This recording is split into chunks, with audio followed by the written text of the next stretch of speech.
Hey guys, tonight we're stepping into a London you definitely wouldn't want to book a holiday in. Forget the charming cobblestone alleys and red double-deckers. What you're walking into is a tinderbox of timber houses crammed so close together you could probably borrow sugar through the cracks. It's the year 1135, and a fire is about to rip through the city with a ferocity that makes your smoke alarm at home seem like a lullaby. Honestly, if you were there, you wouldn't survive a single afternoon. Unless you had the superpower of holding your breath in thick black smoke while sprinting across collapsing roofs. So, before you get comfortable, take a moment to like the video and subscribe, but only if you genuinely enjoy what I do here. And hey, drop a quick comment with where you're watching from and what time it is for you. I always love seeing the mix of night owls and early risers joining me. Now, dim the lights, maybe turn on a fan for that soft background hum, and let's ease into tonight's journey together. You push open the creaking wooden shutters of a London home, and the air is already heavy with the scent of soot. Fires were common in medieval cities, but this one, the blaze of 1135, spread with a hunger that seemed almost personal. So imagine houses stacked like matchboxes, thatched roofs whispering to each other, "Go ahead, ignite me." Once a spark caught, there was no stopping it. People ran through the alleys with buckets of water that looked more like toys than salvation.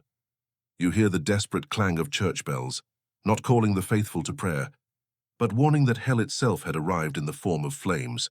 The Great Fire of 1135 started, according to some chroniclers, on London Bridge itself. Picture that. The city's lifeline, its proud stone and timber span across the Thames, suddenly ablaze. The bridge wasn't just a crossing, it was lined with houses, shops, and even chapels. So when fire tore through it, it wasn't just transport that burned. It was livelihoods, prayers, and secrets stuffed into wooden beams. You can almost smell the scorched parchment of forgotten account books, the melted wax from candles dripping like tears. And here's a detail you probably didn't expect. The fire spread so fast because London Bridge acted like a fuse. Wind whipped down the river, carrying sparks from one end to the other. Traders screamed as their goods went up in flames. Wool, grain, spices, all the essentials of medieval life. Without insurance, that little invention wouldn't come until centuries later. When your shop burned, so did your entire future. You edge closer to the riverside, where crowds have gathered, their faces glowing orange in the inferno's light. Some are praying, some are looting, because of course, even in disaster, someone always sees opportunity. A man with soot-streaked cheeks drags a half-burnt chest out of a collapsing shop, coughing but grinning, as if ash were treasure. You catch yourself thinking it's not too different from people today panic-buying toilet paper. Chaos brings out strange priorities. The Thames itself became both savior and betrayer. Buckets of water were hurled at the fire, but they evaporated with a hiss before reaching the embers. Some people pushed their belongings onto boats trying to escape the heat, only to find the wind carrying sparks onto the very decks, meant to save them. It's one of those cruel ironies of history. The river that gave London life also helped feed the flames. What's even stranger, and rarely told, is that parts of the bridge burned so fiercely that molten lead from rooftops dripped into the water below. Chroniclers described the river bubbling like a cauldron, as if London itself were being boiled alive. The sight must have been otherworldly. Fire above, water below, and people caught in between, their screams blending with the crackling of timber. Some historians still debate whether the fire began accidentally, from a careless cook, maybe a dropped candle, or whether it had more sinister origins. Was it negligence or sabotage? After all, London in the 12th century was not just a city, but a stage for political rivalries. A single spark might have been the work of fate, but suspicions linger. Whispered down through centuries, you keep walking, feeling the heat pressing against your skin, even as your imagination carries you across time. Ash drifts down like black snow, coating your hair, settling in the folds of your clothes. Children cry, mothers clutch them tighter, and fathers swing axes chopping away burning beams to create fire breaks that often failed. Imagine doing manual firefighting while your eyebrows are literally sizzling off. Not a great career perk. In the end, large sections of London were reduced to smouldering ruins. Timber homes vanished overnight. Entire streets disappeared, and as the fire finally sputtered out, people stepped into dawn with nothing but ashes at their feet. Yet London, stubborn as always, would rebuild. The bridge was patched, homes were raised again, until the next disaster came knocking. And it always did. You lean back in the dark, letting the glow fade. But don't get too comfortable, because this was just the first taste. London wasn't done suffering. Not even close. The flames have dimmed in your mind, but the echo of their heat still clings to you. You step carefully over the phantom ashes, and the landscape around you shifts, not to safety but to stone walls, thick iron gates, and a chill that bites deeper than fire ever could. Welcome to the Tower of London. If the blaze of 1135 was raw chaos, then this fortress is the opposite, meticulously organized misery. And as you stand there, you can't help but feel that sinking weight in your stomach, the same kind you'd get if your phone buzzed with a message from unknown number. The tower wasn't just a building, it was a statement. Built by William the Conqueror after 1066, it rose like a dare, a blunt reminder to Londoners that the Normans were here to stay. By the time you wander its halls in the Middle Ages, its reputation has already curdled into legend. People whispered of screams at night, of shadows pacing behind narrow windows. You hear it too, a faint echo, maybe the wind or maybe the last words of someone who never left. It's funny in a twisted way that the tower was originally designed as a royal palace. Imagine renting a luxury apartment, only to discover the neighbors keep getting executed in the courtyard. The kings and queens might have slept in silken chambers upstairs, but the dungeons below told a darker story. You can almost smell the mildew of damp stone, the rot of straw beds left unchanged for weeks, and the copper tang of rusted chains. Step closer, and you meet the ghosts of prisoners, though you don't really need to believe in ghosts. Their stories alone haunt you. Think of Ranulph Flambard, the bishop who became one of the tower's earliest captives. Locked away under accusation of corruption, he engineered one of the first great escapes in 1101, slipping down a rope smuggled in a wine cask. It sounds daring, even heroic, until you remember most others weren't so lucky. You glance up at the infamous Traitor's Gate, the water entrance where prisoners were ferried in by boat along the Thames. Imagine rowing past the city you once ruled, only to glide beneath that arch and know you'd likely never see daylight again. For nobles like Anne Boleyn or Thomas More, this was the last view of freedom, sunlight flickering on the river, laughter on the banks before the tower swallowed them whole. And here's a strange truth people forget. The tower was not all death and despair. It also housed a menagerie of exotic animals, lions, leopards, even a polar bear chained by the river to fish for its own meals. So while prisoners cried out from the dungeons, crowds gathered above to gawk at beasts they'd never seen before. Imagine that combination, terror below, wonder above. Medieval Londoners didn't need Netflix. They had the tower.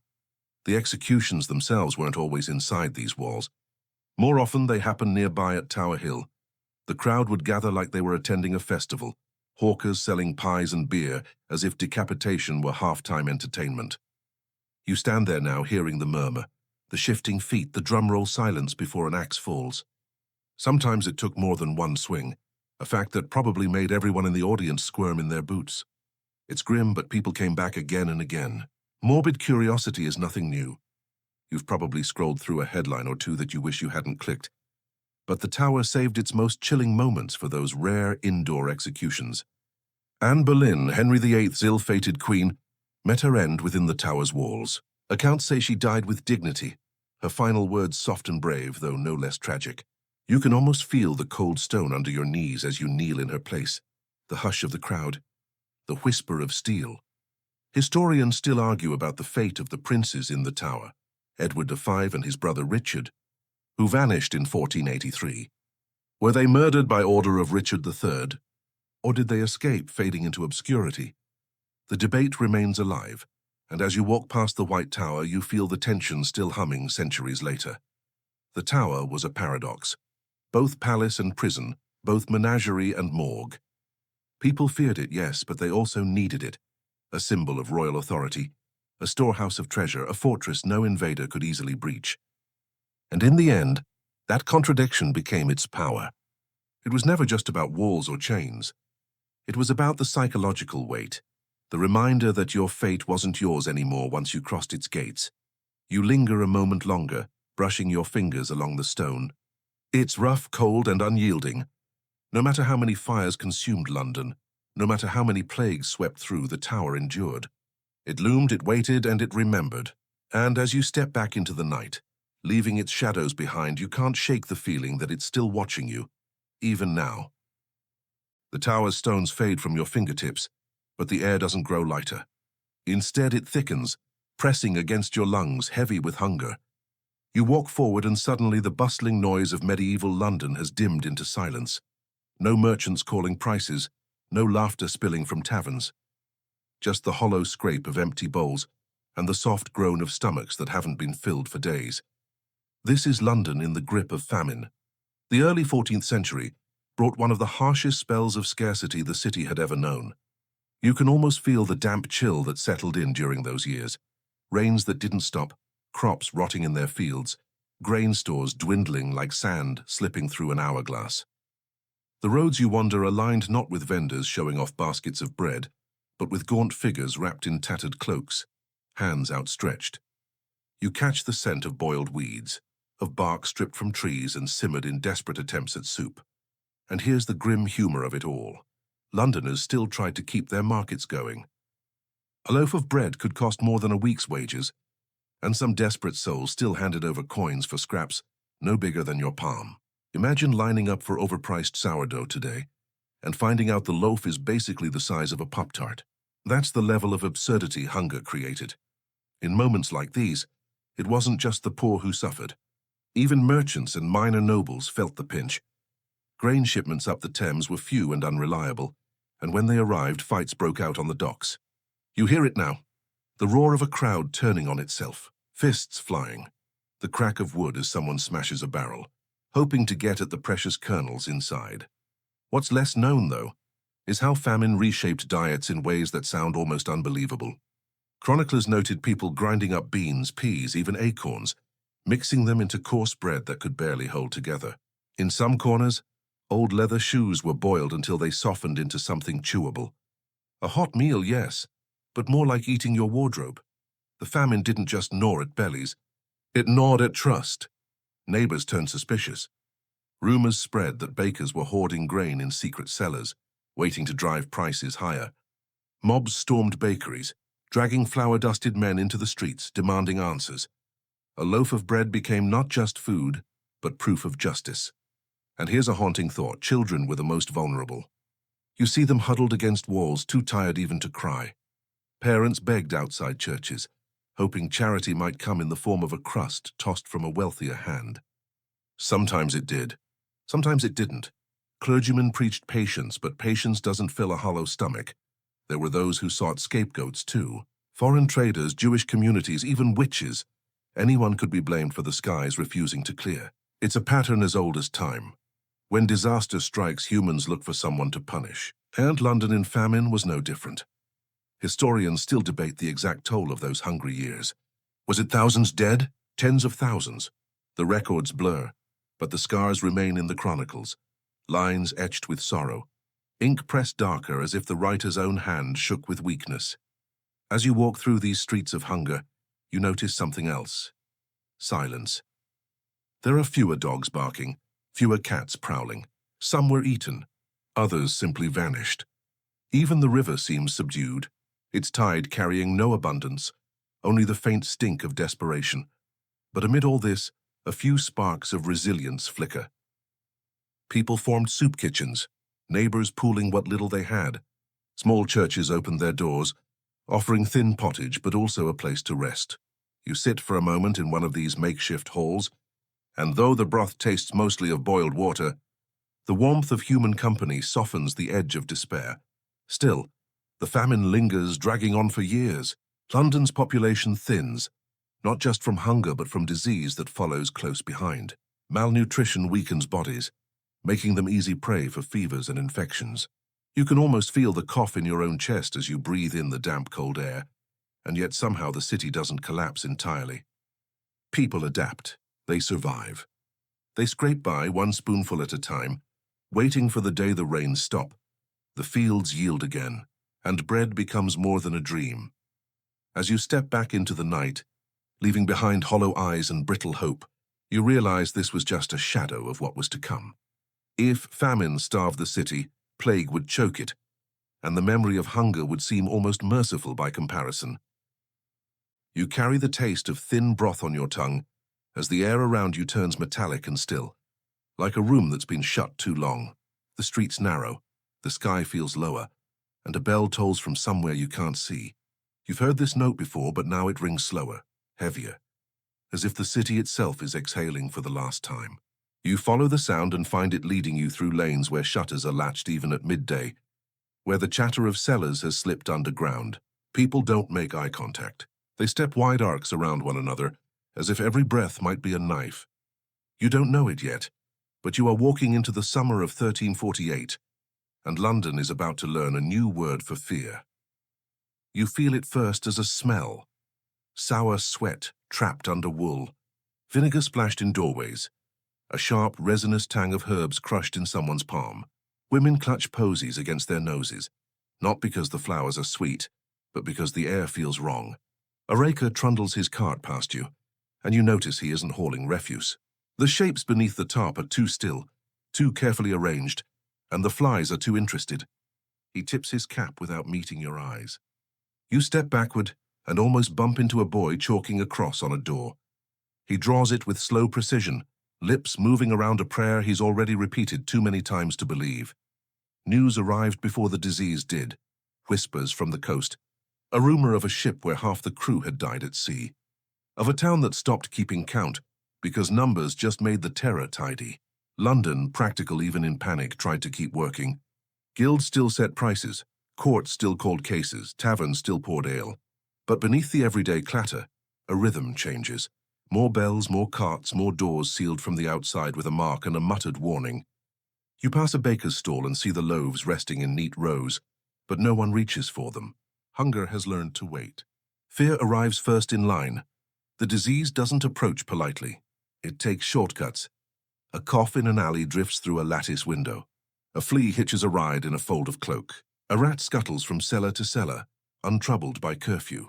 You feel a twitch along your ribs, a fiction of pain that your body invents because your mind has already read the symptoms aloud. You've seen the list pasted to a church door: fever, aching limbs, swellings like black plums rising in the groin and armpit. Nobody says the word bubo because giving it a name feels like inviting it to dinner. Here's a detail people don't always remember. Not everyone closed their doors. Some opened them wider. In certain parishes, small brotherhoods formed to carry the sick to makeshift beds, to wash the bodies of the dead, to read psalms for those who died without kin. The work was steady and hopeless and strangely luminous, a kindness that shook the dust from the city's heart, even as that heart stuttered.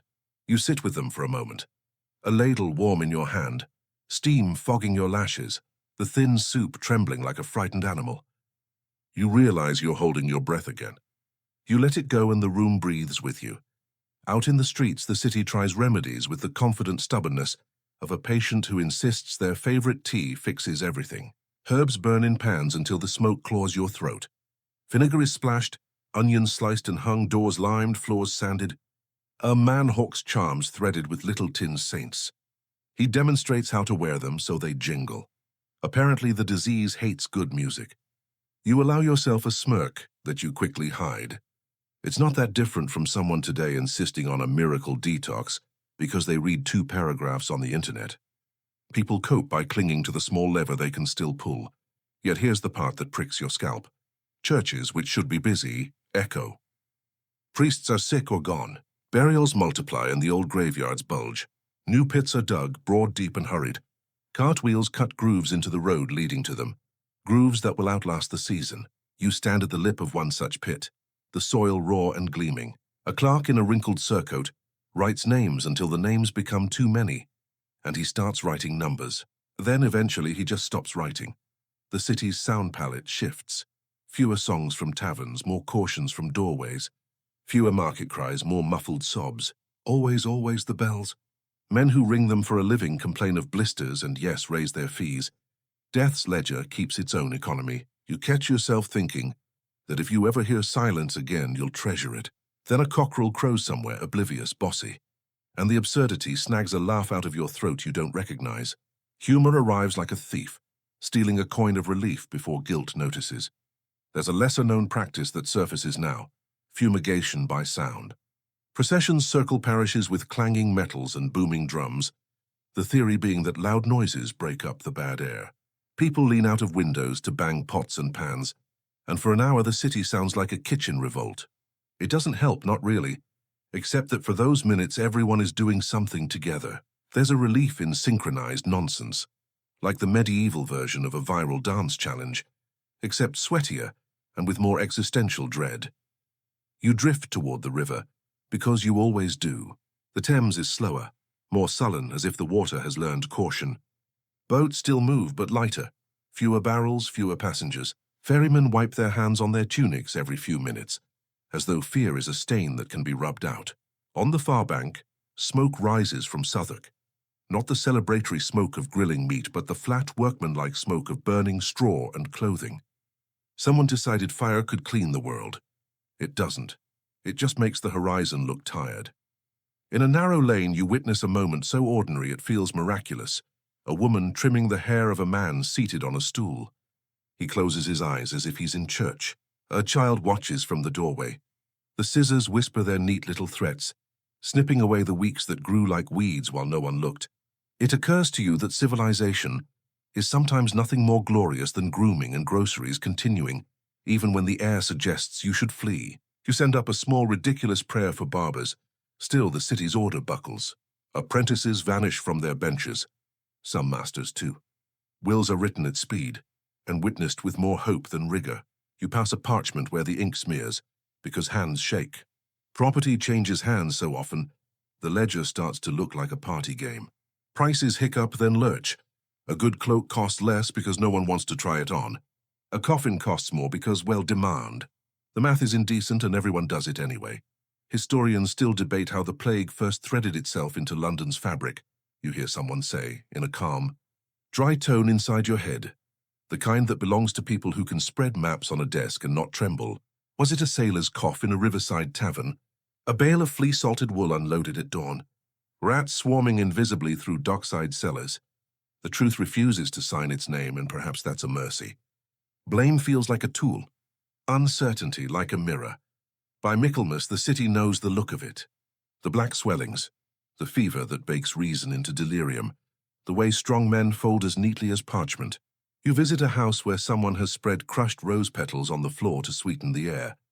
The petals stick to your shoes, bruising into brown smears, perfuming nothing. On a shelf, a little pomander, citrus rind hollowed and packed with cloves, sits like a tiny sun. You lift it, inhale, and for a second the world is oranges and spice and a harbor you've never seen. Then the bell rings again and the moment dissolves. There is a story whispered among midwives about cats. Some households keep them despite the superstition that animals carry ill luck. These houses, you are told, seem to suffer less. No one can prove it. No one can publish the result and be lauded in learned halls. But you tuck the tale into your pocket like a smooth stone. It is an odd private hope, the kind cities live on. At a crossroads, a group of penitents trudges past, backs striped with self-inflicted lashes. The crowd parts, watches, murmurs. You feel a quiver of respect you didn't expect, and a sleeve of dread. Pain offered to bargain with the sky has a way of convincing bystanders that the sky is listening. A boy crosses himself 3 times, not elegantly, but with the ferocity of someone hammering a door. When the penitents turn a corner, the lane looks wider, emptier, as if their sorrow pulled the walls inward. Another little known adjustment. The city alters funerary habits not only for numbers, but for speed. Shrouds are sewn with fewer stitches.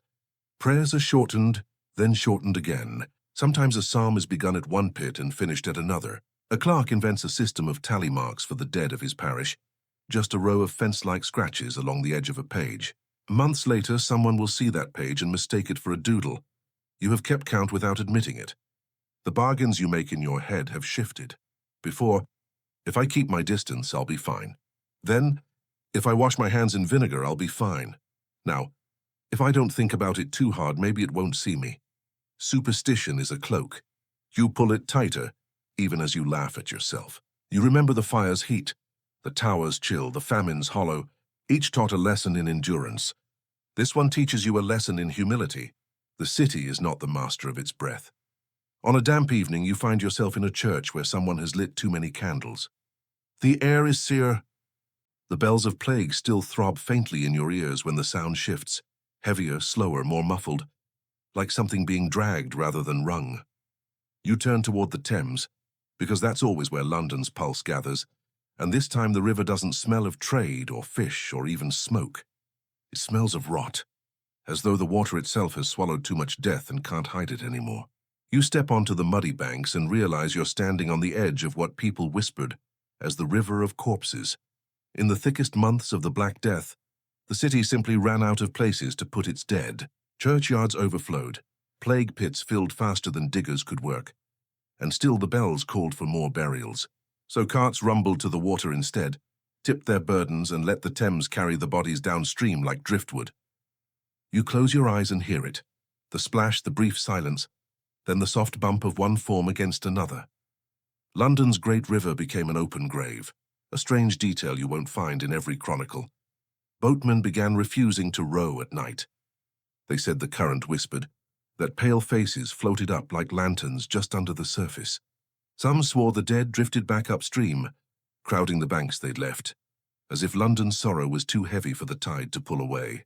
Was it truth or just the imagination of exhausted men? Historians still argue about whether such tales were exaggerations, but as you listen now, with the damp fog clinging to your throat, you find yourself believing. You walk along the embankment, and it's chaos disguised as routine. Families gather quietly, laying their loved ones on stretchers waiting for a cart. Children are hushed, not because noise is frowned upon, but because grief has stolen their voices. A mother strokes her daughter's hair once, twice, then lets go as if her hands no longer recognize weight. You don't see wailing or drama, just exhaustion so deep it looks like silence. And then the workers come. They move quickly, efficiently, like men on piecework. Lip, carry, tip. Lip, carry, tip. The river swallows what the earth cannot. You hear one man mutter a psalm under his breath, though he never stops moving, as if words themselves are just another tool to keep the rhythm. It's grim, mechanical, and eerily modern, like an assembly line of sorrow centuries before factories were even a thought. Of course, not everyone accepted this. Some citizens rebelled at the idea of the Thames as a tomb. Pamphlets were scribbled, sermons thundered, declaring it sacrilege to let Christian bodies drift unblessed.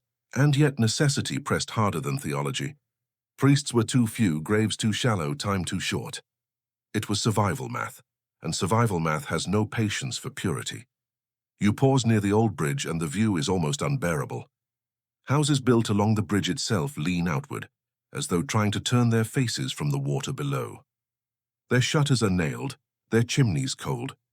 A gust of wind carries the reek upward, and you can almost see the moment a housewife above decides to burn another bundle of rosemary, just to pretend the river hasn't become a charnel pit. Some records suggest the corpses weren't all silent. In the summer heat, gases built up, and now and then a body would rise, bloat, and burst with a sound too indecent to describe. Crowds shrank back, crossing themselves, muttering about omens. Children dared one another to look closer, until a parent cuffed them away. The city invented grim games because fear and play sometimes wear the same mask. And here's a bitter irony. The Thames was also London's lifeline. Merchants still needed it to ferry goods. Bakers needed its water. Washerwomen scrubbed clothes at its edges. So while bodies drifted, commerce floated alongside them. You picture a barge stacked with wool sliding past, its crew pinching their noses, while pretending not to see the dead bobbing in their wake. The grotesque commute, business as usual spliced with nightmare. There were rumors, too, that thieves used the river's chaos as cover. While officials were busy with the dead, smugglers slipped casks ashore under darkness. Traders sold spoiled meat, and pickpockets worked the crowds gathered at the banks. Imagine losing your purse while mourning a neighbor. Misery stacked on misery. Like a cruel medieval version of Check Your Valuables, some Londoners, desperate for hope, began leaving offerings at the river.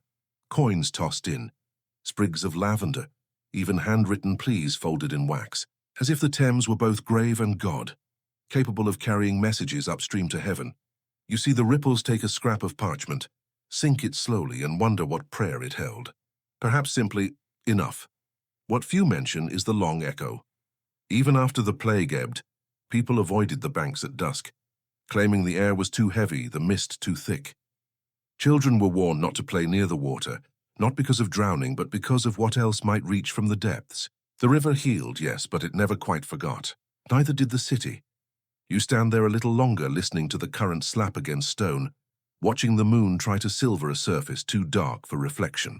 You realize this river has always carried both life and death in the same tide. And for medieval Londoners, there was no dividing the two. You step back from the bank, your shoes damp with the ghost of the tide, and the smell lingers even after the fog thins. You tell yourself you've seen enough death for one lifetime, but you already know the city has more waiting. Fire and famine, plague and flood, London was greedy with disaster. And just when you think it can't surprise you anymore, the bridge itself will burn. Your shoes are still damp from the riverbank when the ground beneath you shifts again, this time into the rhythmic beat of footsteps, cartwheels and laughter. For a moment, it feels like London has come back to life. The market stalls are loud. The smells of roasted meat and freshly baked bread swirl together, and children dart between legs with that cheeky confidence only a crowded street can give them. You almost convince yourself the city has shrugged off its grief, but then your eyes lift and there it is, London Bridge. Solid, sprawling, lined with houses and shops that lean over the Thames like curious onlookers. It looks strong, eternal, yet tonight you're about to watch it burn. London Bridge wasn't just a crossing. It was London's beating artery, a marvel of commerce and architecture. Imagine a highway, a shopping mall, and an apartment block, all crammed into one structure. Bakers baked, smiths hammered, traders shouted deals, all while carriages rattled past and pedestrians squeezed along the edges. The bridge itself groaned under the weight of too many ambitions, stacked on too little stone. It was glorious, but it was fragile too. All it needed was one careless spark, and sparks in medieval London were never in short supply. Fireplaces smoked in every house, candles flickered in every window, ovens roared behind every shopfront. People lived with fire the way you live with Wi-Fi, always present, always necessary, occasionally catastrophic. One evening in the early 13th century, a blaze leapt from a riverside district hungry for fuel. It found its way onto the bridge, and once it started, the bridge's timbered houses offered themselves like kindling. You feel the first heat at your cheeks, a blush not of embarrassment, but of warning. Traders abandon stalls, their cries turning from 2p a loaf to save what you can. Flames lick upward, catching thatched roofs, climbing from one shop to the next. The bridge becomes a tunnel of fire. People run, stumbling over each other, clutching whatever they can carry. Bundles of cloth, jugs of ale, even caged chickens that screech louder than their owners. A strange fact, some parts of the bridge were designed with open spaces, fire breaks, meant to stop a blaze. But in practice, people filled them with sheds, extra stalls, and cozy lean-tos. Safety gaps turned into tinder piles. It's like ignoring your smoke detector because it's too noisy, then cooking with all the windows shut. The fire took advantage, leaping across those gaps as if they never existed. You hear the roar of the crowd as panic spreads. Families push toward the north and south ends, but smoke blinds them, and the exits choke with people. Some leap into the Thames hoping the water will save them. But the river doesn't forgive that easily. Heavy clothes drag them down, currents twist them under arches, and the fire's sparks chase them even on the water. You can almost see the red glow reflected in waves, a river turned molten without heat. On the bridge itself, chaos turns quickly into collapse. Beams snap, roofs cave in, and sections tumble into the water with a hiss that sounds almost satisfied. Chroniclers later wrote that hundreds perished, trapped between fire and flood. The bridge that once symbolized connection became a coffin, its wooden bones glowing like embers in a hearth too large to control. Yet here's the irony that sticks in your throat. After each burning, London rebuilt the bridge, stubbornly restoring the shops and homes that had made it so vulnerable. People muttered about safety, swore they'd leave more space, promised caution. But commerce was louder than caution. The rent from those houses funded repairs. The shops brought wealth. And so the cycle repeated. Flame, ruin, rebuild. Historians still argue whether this was resilience or sheer folly. Maybe it was both. As you stand there watching flames dance up the towers, you can't help but compare it to a city refusing to learn from traffic jams, still widening roads no matter how many cars pile up. Londoners knew the risk, but they couldn't imagine life without their crowded, vibrant bridge. Fire was a cost of doing business. The aftermath is haunting. When dawn finally comes, the bridge smolders, its charred frame arching like a skeleton across the river. Families return, picking through the ruins for scraps. A silversmith finds melted lumps where his wares once gleamed. A baker pulls a loaf from the ashes, baked blacker than coal, and laughs bitterly before tossing it into the Thames. Children stare wide-eyed at the wreck, too young to remember the bridge any other way.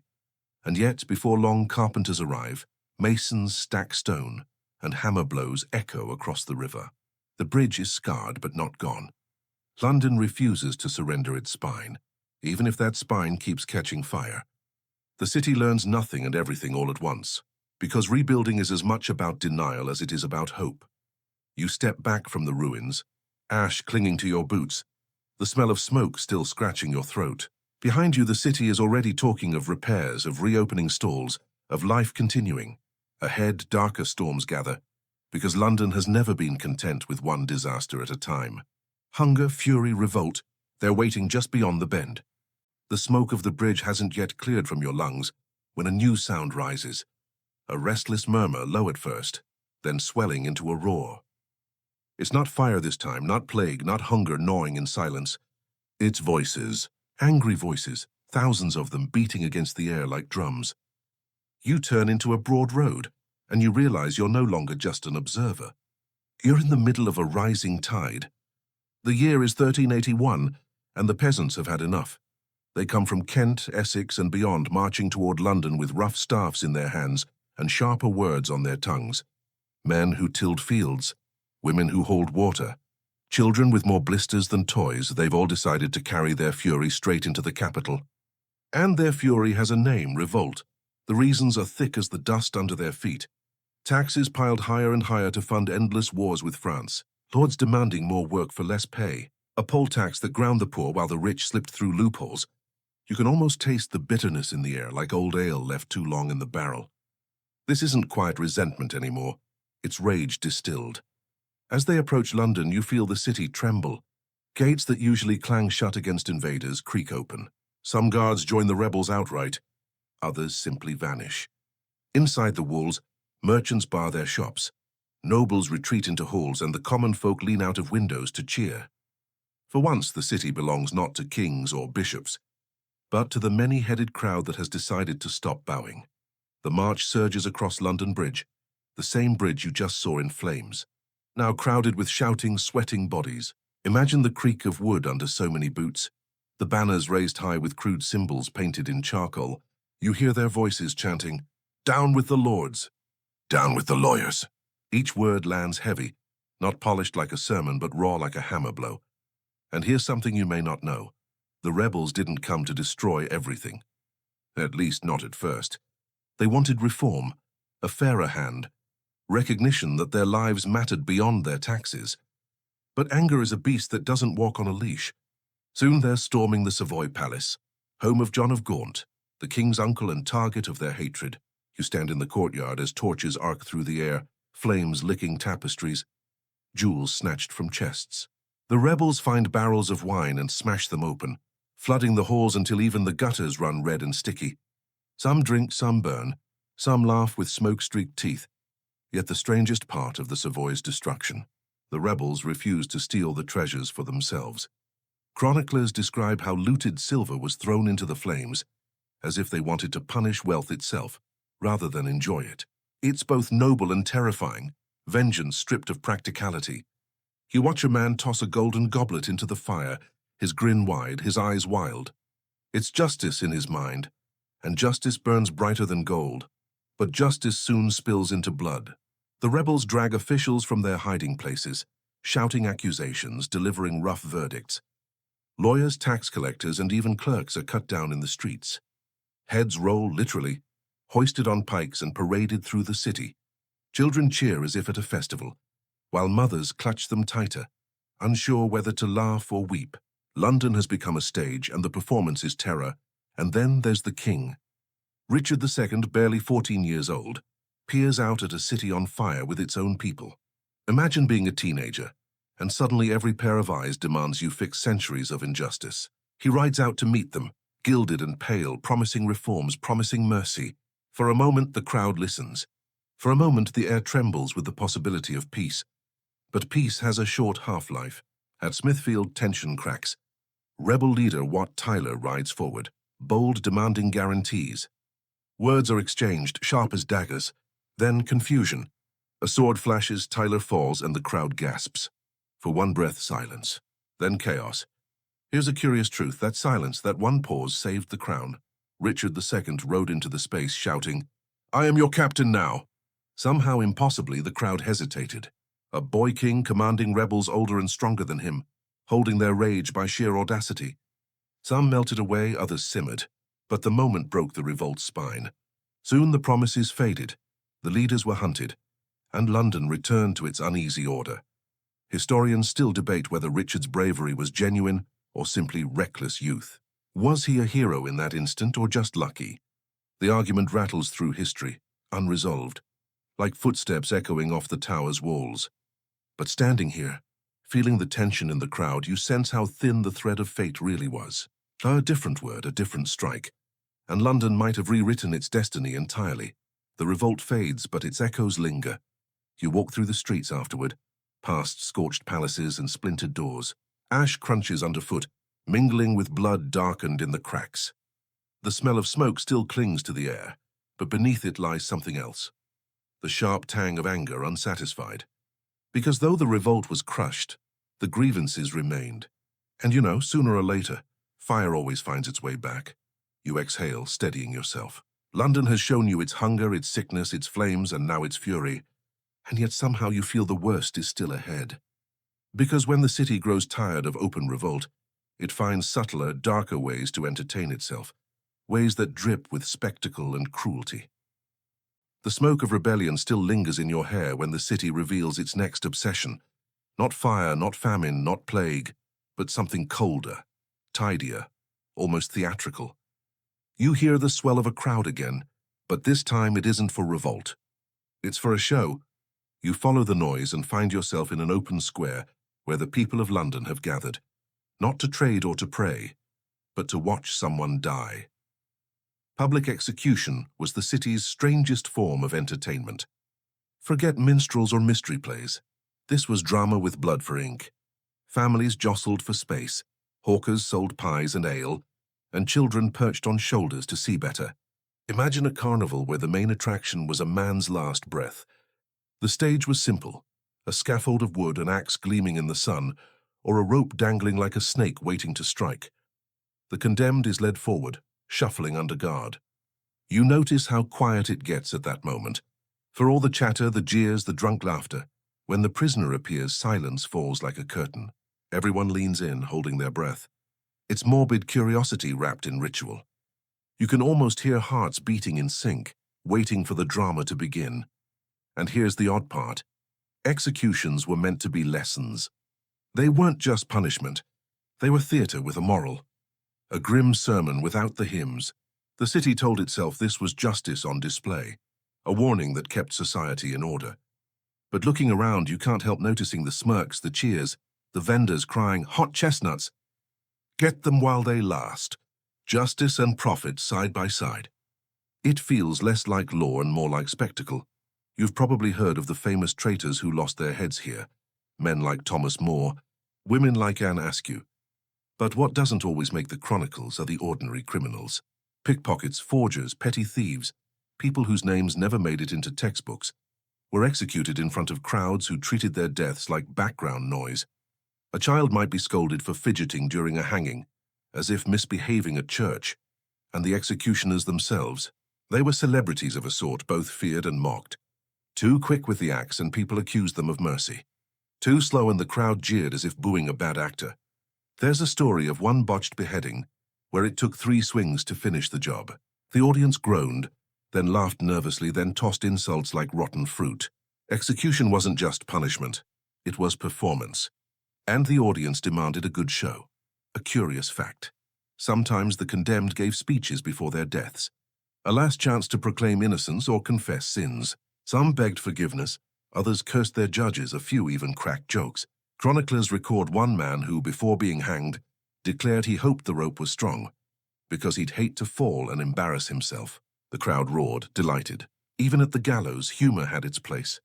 You shift your weight uneasy. It's not just the cruelty that unsettles you, it's how normalized it feels.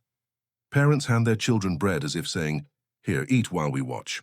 Merchants schedule their breaks to catch the spectacle. Life and death braided together until no one could tell where justice ended and entertainment began. And then comes the moment itself. The axe falls, or the trapdoor creaks, or the rope jerks taut. A sound rips through the crowd, not one sound but many. A gasp, a cheer, a cry of amen, the crunch of someone biting into bread. It's grotesque and ordinary all at once. You feel your stomach twist. Part of you wants to turn away. Part of you knows you wouldn't. Afterward, the body is displayed. Heads spiked on London Bridge, torsos hung in chains left to rot as warnings. You walk past one of these grim trophies, a crow tugging at what's left of an ear. People glance up at it casually, like you might check a weather vane. Wind from the east, someone mutters. Rot from the south. The city has learned to measure itself by decay. Historians still debate how effective these spectacles really were. Did they actually deter crime? Or did they just feed the city's appetite for drama? Was London safer for its executions, or simply more brutalized by them? The records don't agree, and perhaps they never will. What you do know is this. The executions etched themselves into the city's identity. Justice wasn't quiet. It wasn't hidden behind closed doors. It was shouted, staged, applauded, and jeered. Death itself became a performance everyone felt entitled to witness. As you step away from the scaffold, the crowd disperses. Some head back to market stalls, others to taverns, a few to church to wash their hands of what they've just cheered. The square grows quieter, but the echo lingers. You feel it in your bones. London doesn't just endure disaster. It consumes it, turns it into ritual, into entertainment, into memory. You take one last glance at the spiked heads lining the bridge, black feathers fluttering where hair once was. The river rolls beneath, indifferent, as if it's seen worse. And maybe it has. Because the city's next torment won't come from sword or rope. It'll rise invisibly from filth and stench, choking every breath. The clatter of the scaffold fades, but the silence that follows is not relief. It's thicker, heavier, like the city itself has started to rot. You turn down an alley, and your nose wrinkles before your mind catches up. It's not one smell, it's all of them. Sweat, dung, rotting food, tallow smoke, horse piss, spoiled ale, and something sourer still that clings to the back of your throat. Welcome to London's most relentless plague, its own stench. The streets were never designed for this many bodies. Thousands of people crammed into timber houses stacked like crooked teeth, with animals penned beneath.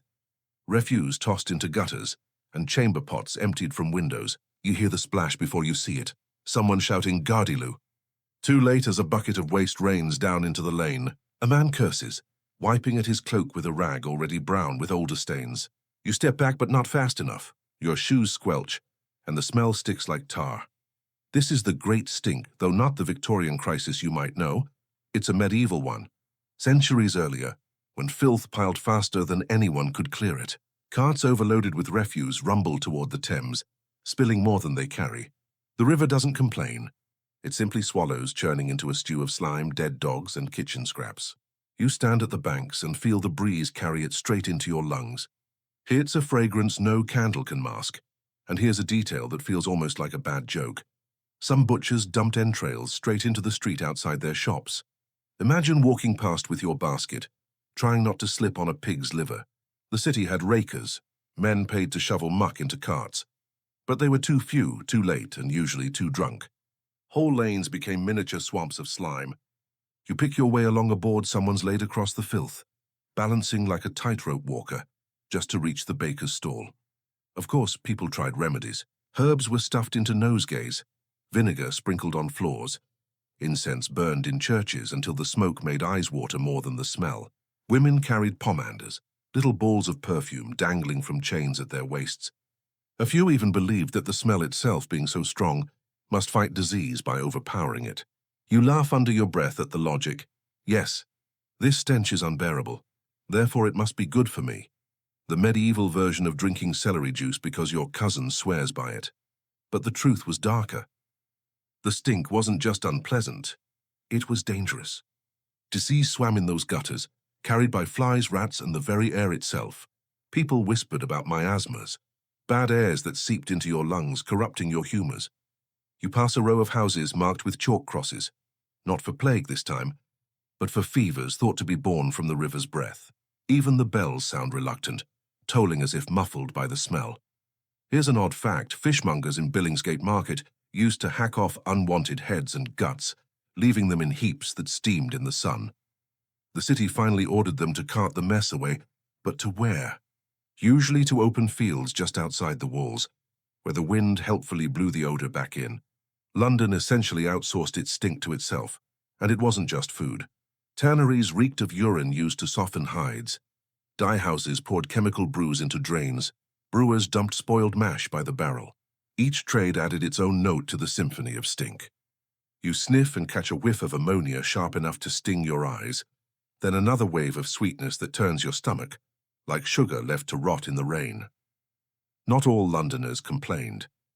Some even grew fond of it, claiming they could tell neighborhoods apart by smell alone. Southwark with its breweries, Eastcheap with its butchers, the riverfront with its fish guts and tar. A local identity, stamped not in flags but in fumes. Imagine giving directions. Turn left at the dung heap, walk until the stink turns sour, then you're nearly home. Still, the stench could not be ignored forever.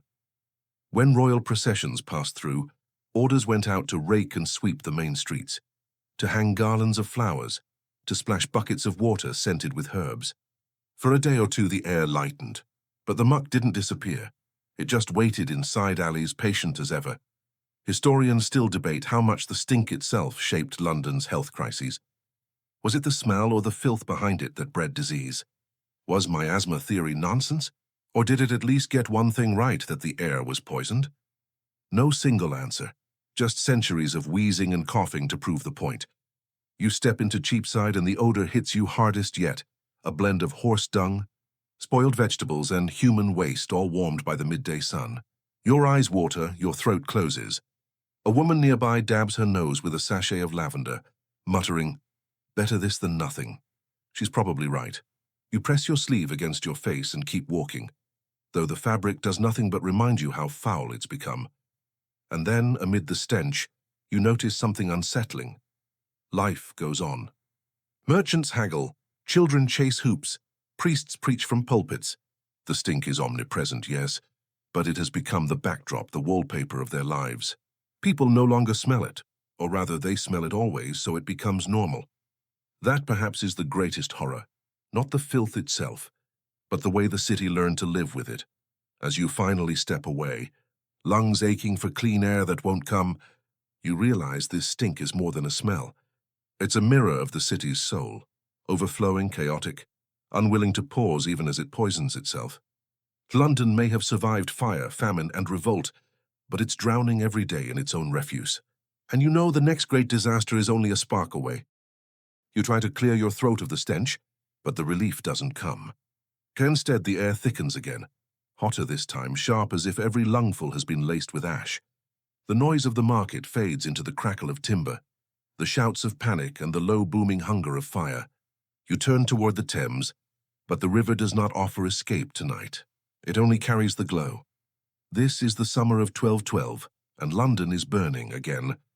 The fire began in Southwark across the river, where taverns and tenements huddled together in an eager sprawl.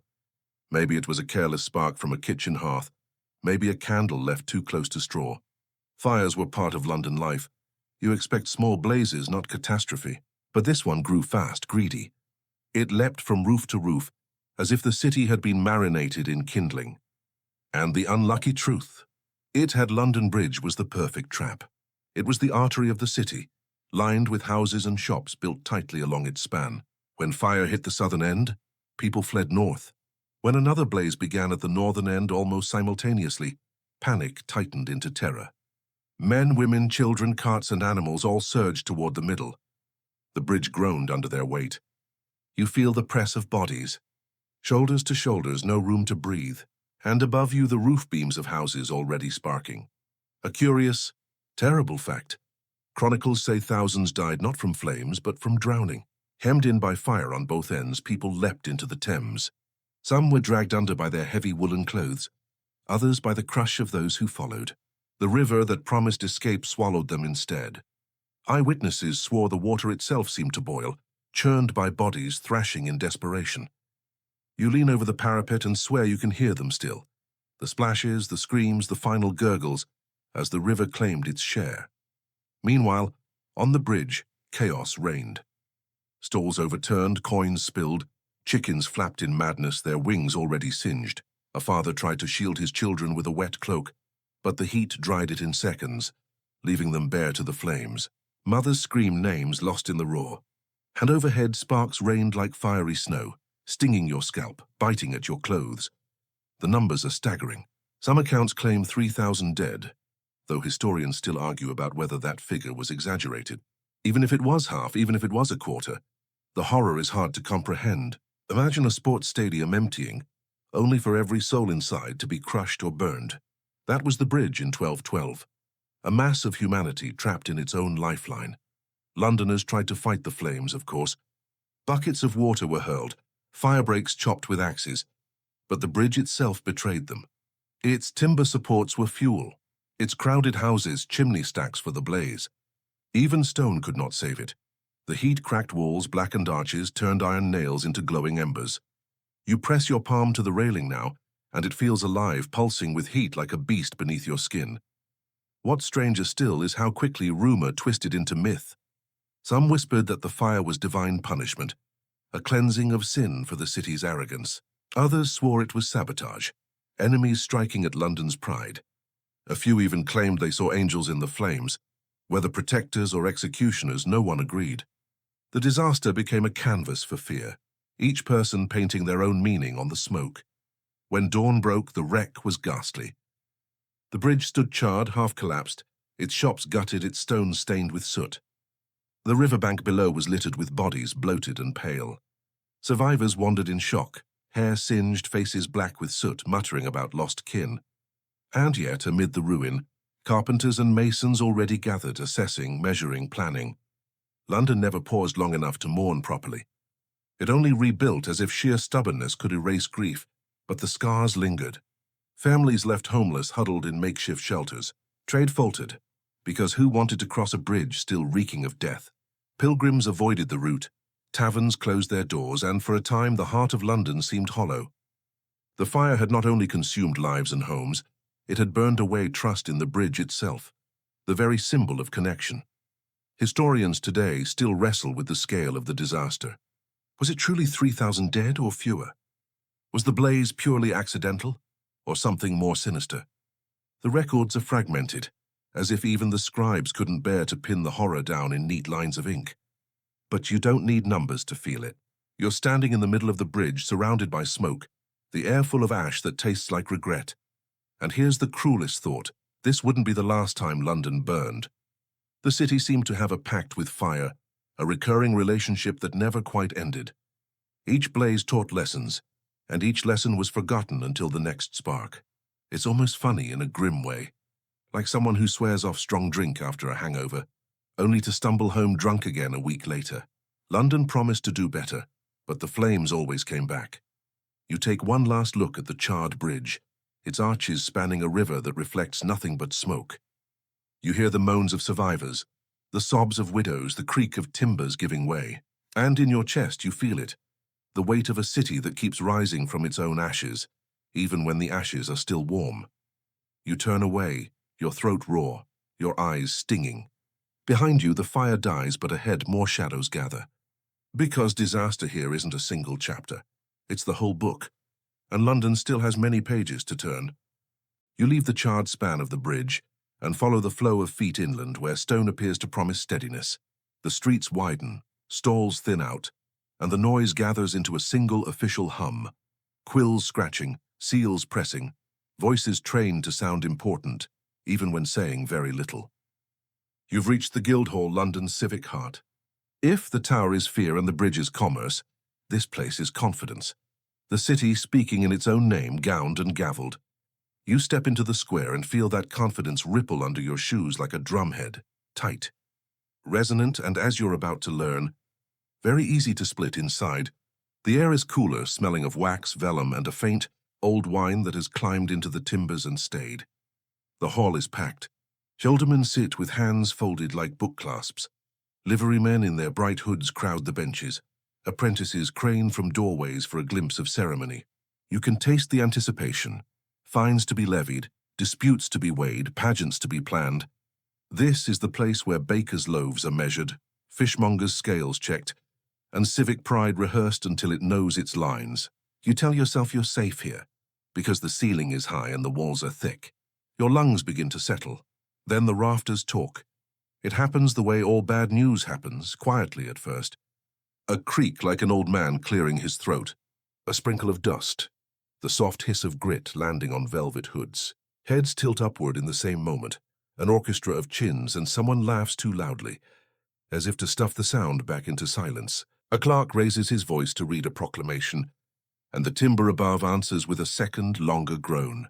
You see people glance at doorways the way you glance at exit signs during a crowded concert, just mapping a path they hope they'll never need. Here's the thing about grand halls. Weight is invisible until it isn't. The guild hall has been patched and enlarged and patched again. Ribs of oak added. Tie beams wed to braces in marriages safer than many human ones. But crowds carry heat upwards. Candles gnaw at joins. Banners trap smoke like veils. Today the structure is tired. You feel it in your ankles first, a tremor so faint you might mistake it for your own pulse. Then plaster freckles your cloak. Then a sound like a bough snapping, and the ceiling chooses its hour. What follows is not a scream but a rush, a beast with many feet. Men tumble backwards over benches, bright hoods vanish beneath a brown cloud, and a lattice of timber drops with the delicate cruelty of a collapsing cradle. The great hall goes blind. Your mouth fills with dust and something bitter, and for a moment you forget how to swallow. A bell clatters from someone's hand, and the ring rolls toward the dais, hitting wood, wood, wood as if counting down. You grope forward and catch the edge of a lectern. The alderman who stood there a heartbeat ago is kneeling now, his dignity powdered to a ghost. A boy coughs until it becomes a sob, the kind that turns ribs into knives. Somewhere a woman calls a name 3 times, and the 3rd time she makes it a prayer. The cloud thins and you see the ragged hole where roof meets sky, daylight gaping like a wound with clean edges. The tragedy feels obscene because it is domestic. No invader stormed the door. No plague slipped its little teeth through the city's skin. The hall failed itself. Later people will say the banners caught too much smoke, that the carpenters warned of rot, that too many winter fires softened the joints. Others will swear an earlier blaze. Remember the one you smelled from Cheapside? Had licked the braces and left them brittle. Historians still debate the exact trigger: overloaded trusses during a crowded court day, a hidden crack running along a beam, or a small forgotten fire nesting in the thatch above. The records argue the way witnesses do, each sure of one thing, each blind to another. And because London never contents itself with a single kind of grief, fire often follows collapse like an opportunist. A fallen cresset skitters on the pavement, oil whispering across stone.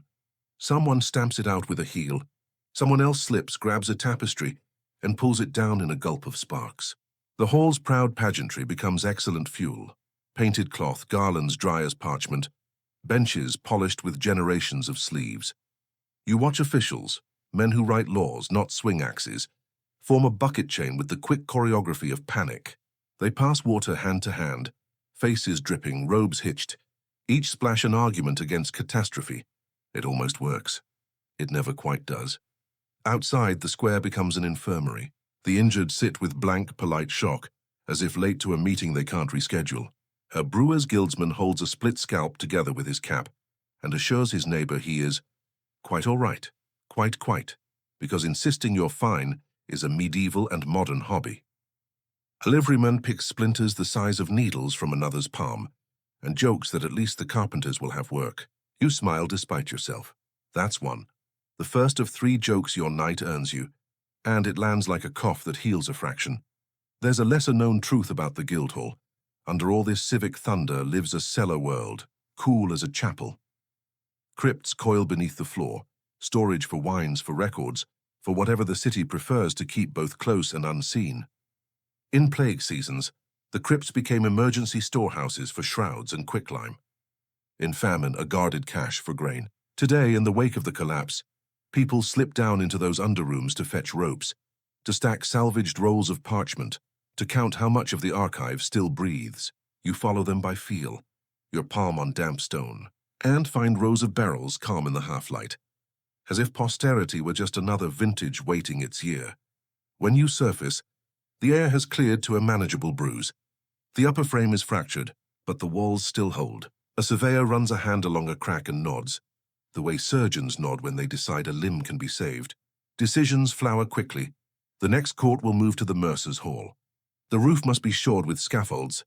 The banners will be removed until a paneled ceiling can be fitted. No crowding under the tie beams. No candles unattended near the dais. Committees proliferate like mushrooms after rain. Everyone suddenly knew the risks all along, of course. That's joke number 2. Hindsight is the guild with the cheapest membership. Not every tragedy here wore splinters. Some arrived as flame alone. More than once a brazier overturned during a winter feast, and the same hall that rang with toasts became a corridor of sparks. Roasted meats turned to smoke lanterns, garlands flashed like dry rivers, and the mayor's chain blurred in the heat as if melting into the story. Courtiers swore the fire leapt from the very dais itself, which is a poetic way to confess that someone knocked over a lamp. And because Londoners love a pageant, the city rebuilt with grander beams, taller windows, and finer paint, gifts to the next fire as much as ornaments for the present. Your breath slows as order reasserts itself. Scribes spread damp parchment to dry. A priest blesses the injured, with a hand that shakes only a little. Carpenters whistle through their teeth and fetch saws. The Guildhall's tragedy narrows into numbers, lists of names, lists of repairs, lists of vows not to crowd, not to hang fistfuls of bunting near lamps, not to ignore the carpenter who frowns at the beam above your head. The city is very good at making lists. It is less good at living by them. A whisper runs through the onlookers. Should we postpone the Feast of the Livery? Someone says the poor will read it as a bad omen. Someone else says postponing is the omen. A third suggests moving the feast outdoors, which earns a snort, and your third joke, yes, let's take the candles into the wind. What could possibly go wrong? A few men laugh too loudly, grateful for any sound that is not creaking wood. You drift to the edge of the square and look back. The facade holds its expression, stern, civic, admirable. Behind it, a bandaged chaos. You remember how the bridge taught you that connection can betray. The Guildhall teaches you that confidence can fall inward. This is not the romance of disaster. No dragon of flame clawing at the skyline, no invisible pestilence scribbling its ledger in bell tolls. This is failure at the seam between ambition and maintenance. The quiet arithmetic cities forget to do until the sum collapses on their heads. Some say, a voice at your shoulder murmurs, that the hall protects those who serve it. Others say it expects tribute in return, timber, attention, humility, or it collects its due. Historians still argue whether the most damaging collapse happened during a court of common pleas, a mayoral election, or a winter guild feast. Whether a dozen died that day or many more over the weeks, the injuries ripened. The ink refuses to settle. But the lesson doesn't need certainty to bite. Crowds, heat, banners, candles, pride. Mix, wait, listen for the rafters. As dusk gathers, a fine ash drifts across the square like a false snow. People blink it from their lashes and pretend it's only dust. Lanterns are lit, iron tongues licking oil, and the makeshift watch changes. You can't quite bring yourself to step back inside. Your ears are still tuned for that long wooden sigh. You run a hand along the wall and it is cool, sensible, unimaginative. Good stone, you think. Just keep the ceiling honest. From somewhere beyond, the bells begin again, not in alarm but in duty. Vespers stretching into night. The sound pools in the dip of the square and then flows outward, down lanes where the air grows colder and the ground grows softer. You know what lies ahead now. Not courts, not councils, but earth. The dust of Guildhall still clings to your cloak when the air changes again. Damp, earthy, heavy with silence. You walk away from timber and stone, away from the noise of clerks and carpenters, into fields just beyond the city's pulse. Here the ground tells its own story, though it prefers to keep it buried. You stop, your feet sinking slightly in the loam, and realize you're standing above what Londoners once called plague pits. They are not marked by monuments. No carved angels, no marble saints, no neat lines of headstones. Just uneven ground, grass that grows too quickly in some spots and too thinly in others, as if even plants can't decide how to honor what lies below.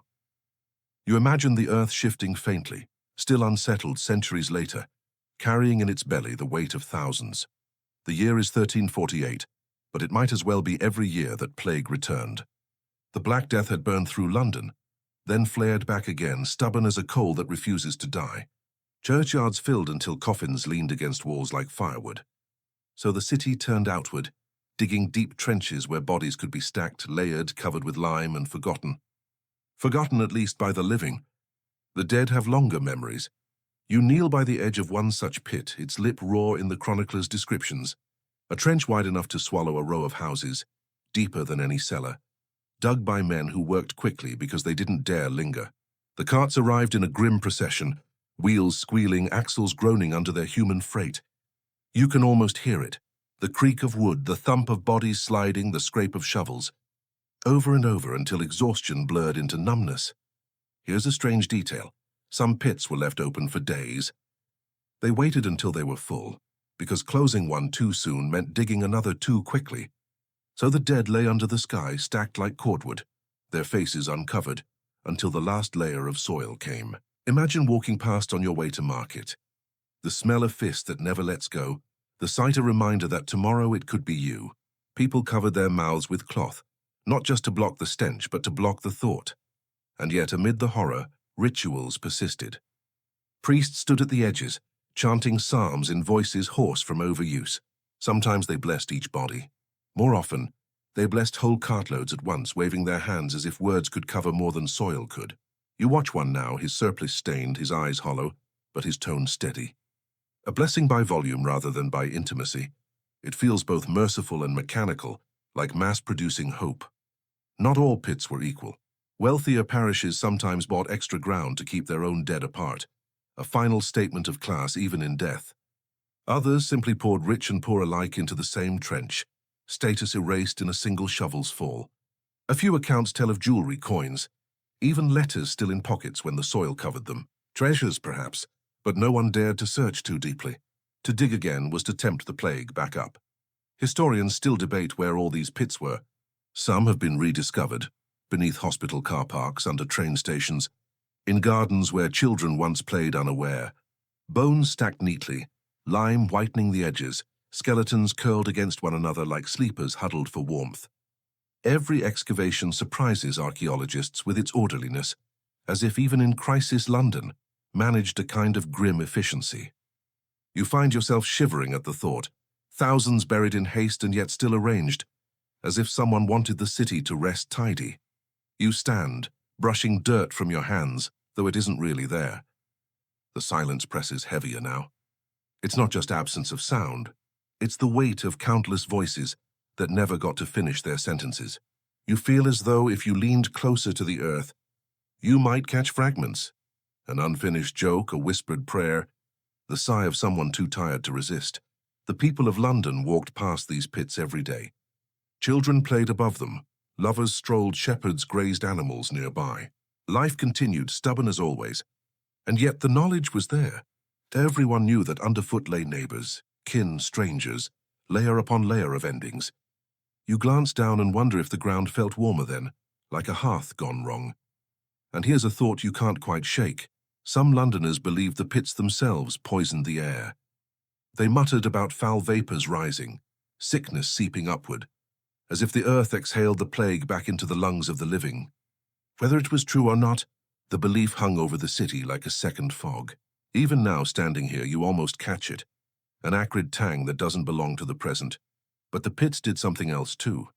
They became a kind of collective grave, a place where individuality dissolved into community. In life, London was divided by guild, by trade, by class, by parish.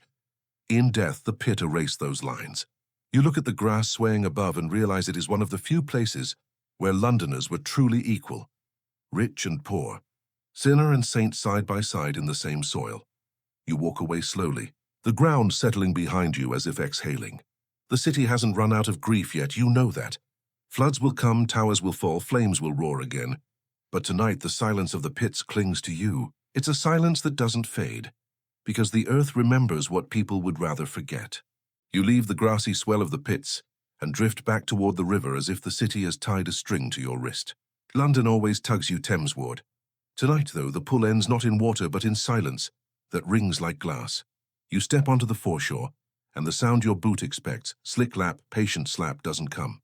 The river is still pale and hard. You're looking at a mirror that learned how to breathe cold. The Thames has frozen. At first it feels like a dare. Boys test the edge with sticks. Dogs skitter, legs a scribble. Then the city decides that what cannot be escaped must be embraced. Stalls appear as if conjured. Hot pies, hot eels, ink-dark ale that steams in pewter cups. Someone strings coloured ribbons between poles. Someone else hauls out a drum. You walk forward, your weight set carefully, and the ice hums underfoot like a cathedral note held too long. The air stings your throat peppermint sharp. You inhale until it hurts, because the hurt feels cleaner than anything you've breathed in days. You've heard of frost fairs, of course. The river turned marketplace. Cheapside transplanted onto a white plain, with printers selling commemorative slips that boast, "Printed on the River Thames." Even in a freeze, London needs its receipts. A barber sets up a stool and advertises shaves as smooth as the ice itself, which is both charming and alarming. You watch a man climb down with half a face done, cheek pink as a rose, the other half still a small winter. He grins, lips numb, and overpays because he can't feel the coins. That's joke number one. Money burns a hole in your pocket faster when you can't feel your pocket, but the beauty hides a more practical terror. Frozen Thames means clogged wharfs, stranded barges, and markets short of grain. Ferrymen curse softly, counting the days their oars hang idle. Bakers adjust recipes, stretching flour with anything that pretends to be flour. You hear the familiar mutter of survival math, and you realize you've come full circle to hunger again. Only this time the sky looks festive while the cupboards look lean. Here's a lesser-known trick.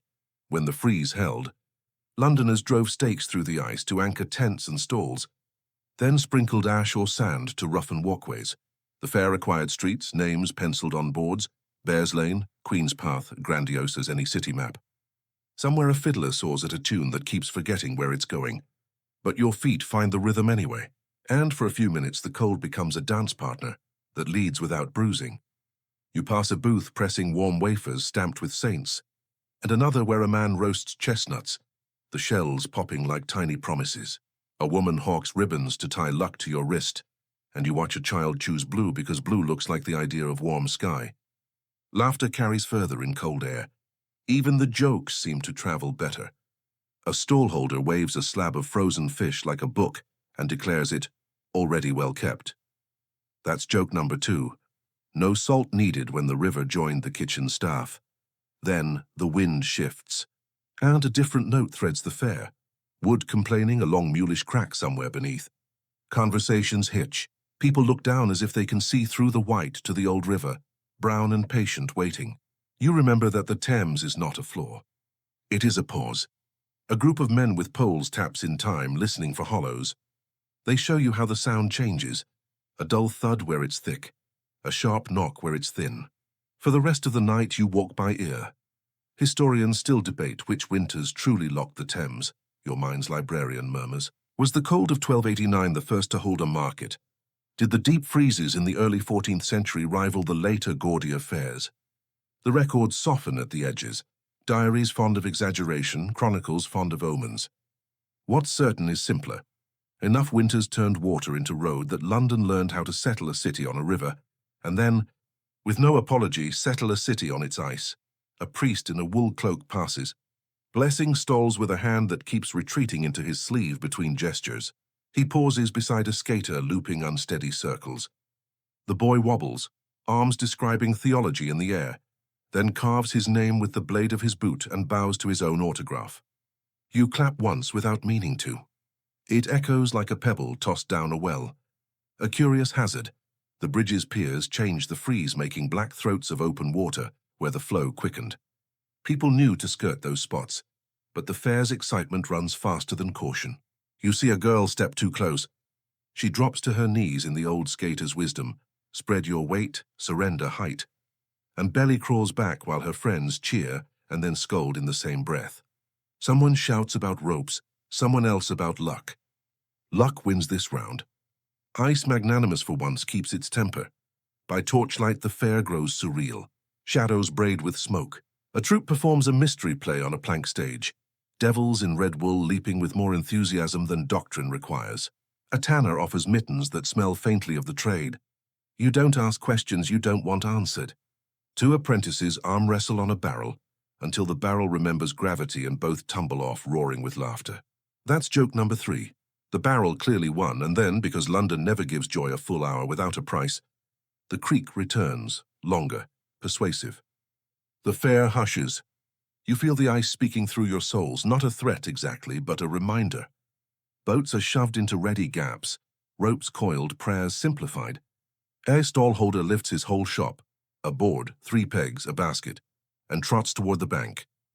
The fair disassembles with the intimacy of a campsite breaking at dawn.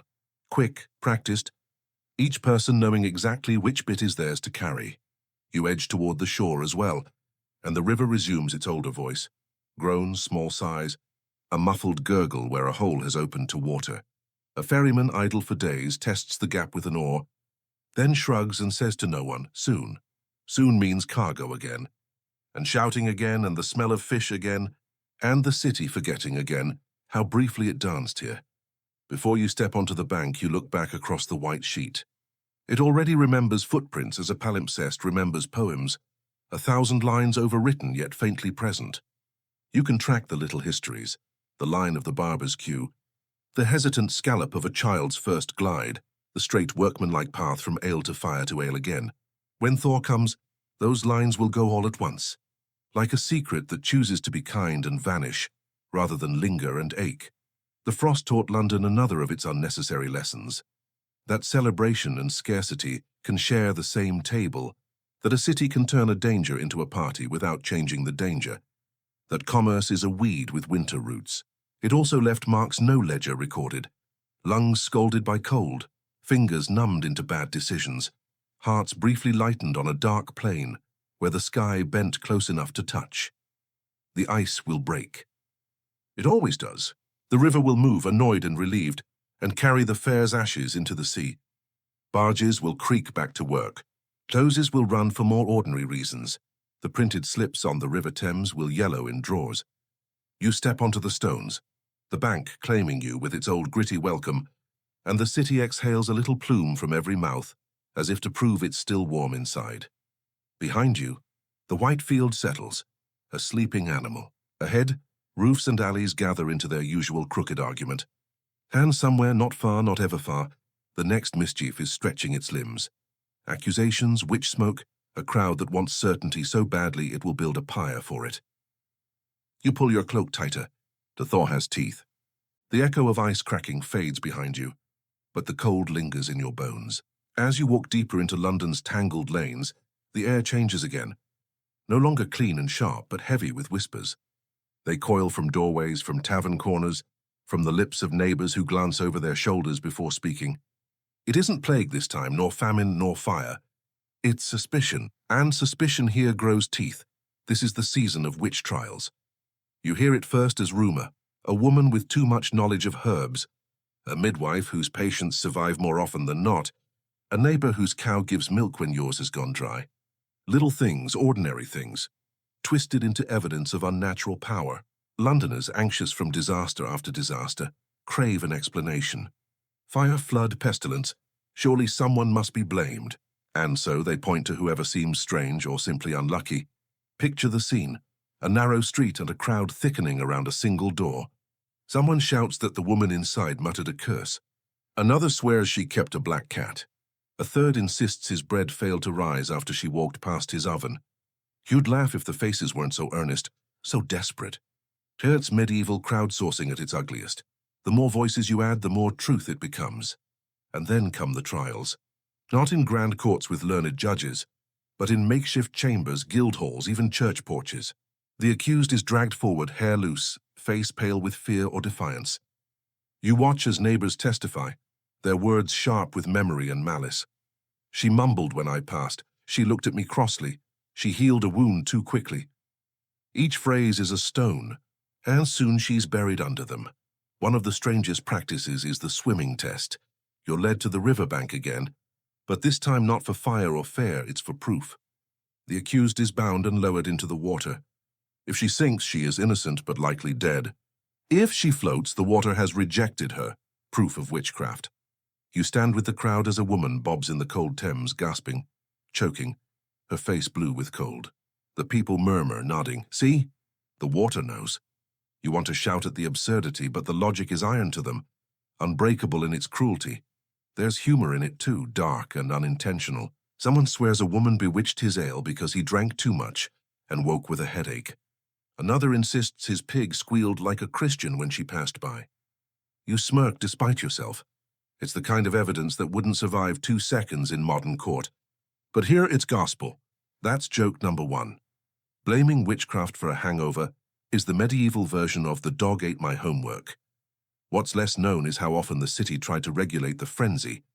Some mayors demanded real proof, confessions, witnesses, even physical marks of the devil.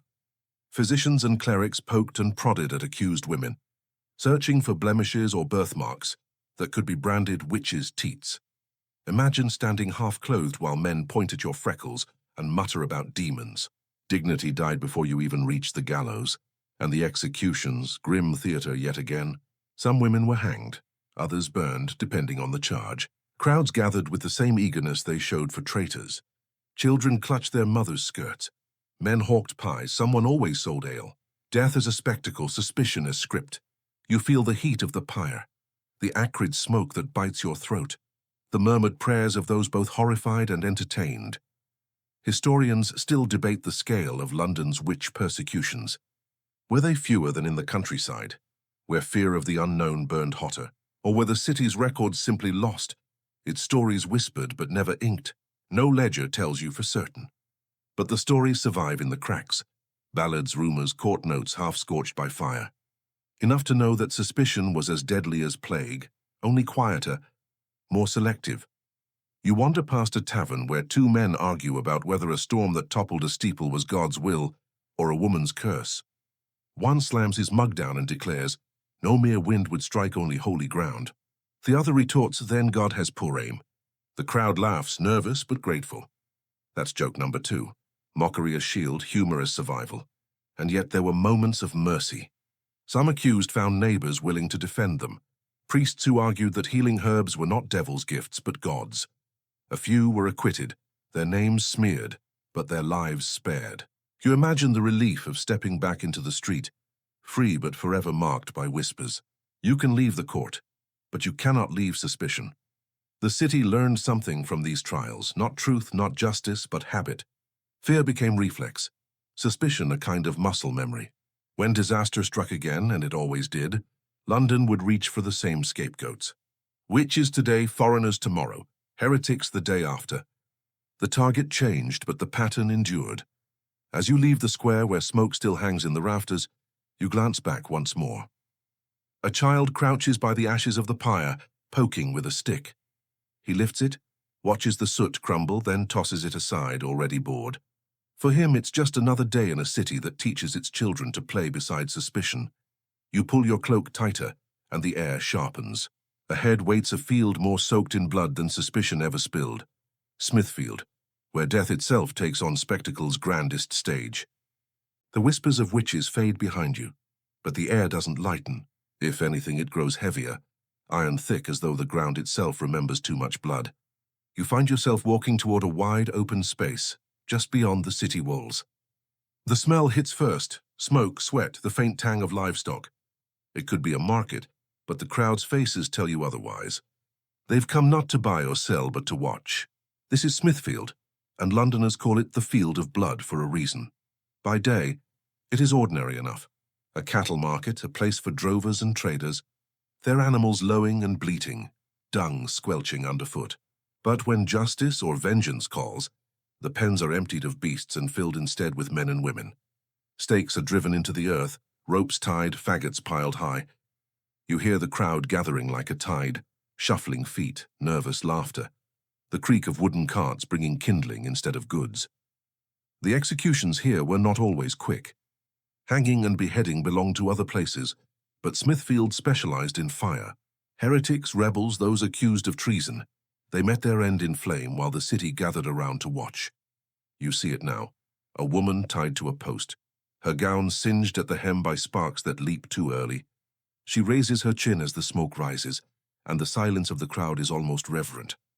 Almost, here's something you may not know. Not every condemned soul went quietly.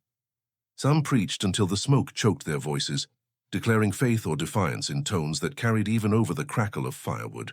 One chronicler wrote of a man who sang psalms until his lungs failed, each note bending with heat. Another described rebels who shouted curses at the king until the flames took their tongues. The pyre wasn't just punishment. It was theater, and every victim had a final line. And then there were the martyrs, figures like William Wallace, dragged here in 1305. You see him in your mind, bound and broken, condemned for treason against the crown. His execution was so brutal that even the crowd, hardened by years of spectacle, shuddered. Yet his story lived far longer than the men who condemned him. Smithfield made not only corpses but legends. Of course, the crowd had its own role. Some came to jeer, throwing stones or rotten fruit. Others wept openly, clutching rosaries, whispering prayers for the dying. Children clambered onto shoulders, their eyes wide with both fascination and fear. Vendors hawked food and drink, because even horror does not quench hunger. Imagine biting into a meat pie while a body burns 30 feet away. That was London, where daily life and death blurred without apology. Dark humor crept in too. One wag claimed the smoke from heretics tasted of pork, a jest that drew laughter sharp enough to cover the smell. That's joke number one. Callous and cruel, but laughter is its own armor. Another man offered to sell scraps of ash as relics, insisting they cured toothache. Joke number two. Hope and mockery tangled in the same handful of soot. Historians still argue about how many died here. Was Smithfield soaked by hundreds of executions, or thousands over the centuries? The numbers shift depending on who's counting, whose cause they favored. Some records glow with pride at stamping out heresy. Others ache with sorrow at lost saints. But all agree, the ground here remembers. And here's a detail that sticks with you. After the fires died, the ashes were often scattered, trampled underfoot, mingled with dung and mud. By evening, the square returned to market business as usual, cattle driven in as if nothing had happened. Life stomped down death until the earth itself forgot which was which. You step carefully, knowing your boots tread the same soil where hundreds drew their final breaths. Yet not every memory here is one of cruelty. In later years, the same field hosted tournaments, festivals, and fairs, as if the city tried to rewrite its own history with laughter and games. For a while, it worked. People skated on ice here in winter, danced around maypoles in spring, but you suspect the ground never truly forgave. It only hid its scars beneath layers of noise. You stand at the edge of Smithfield now, the crowd thinning, smoke dissolving into the sky. A boy runs past with a stick, chasing a hoop, his laughter oddly bright against the gloom. A drover leads in a line of cattle, the animals snorting, tails swatting flies ready to turn blood back into commerce. The transition is seamless. Death to life, market to gallows, sorrow to routine. London never pauses long enough to grieve. It just folds tragedy into its daily rhythm. As you turn to leave, you glance back one last time.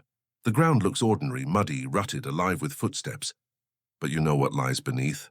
You know why the air tastes faintly of ash no matter the season. And you know the city isn't done with fire yet. Because in London, flames never sleep for long. The smoke of Smithfield clings to you as you move deeper into the city. But instead of fire, your ears fill with another sound. Voices raised not in anger or despair, but in prayer. You step through an arched doorway into a church, its stone cool and solemn, candles trembling in alcoves, the scent of incense chasing shadows upward. For a moment it feels safe. Here at least walls are thick, roofs high and voices steady.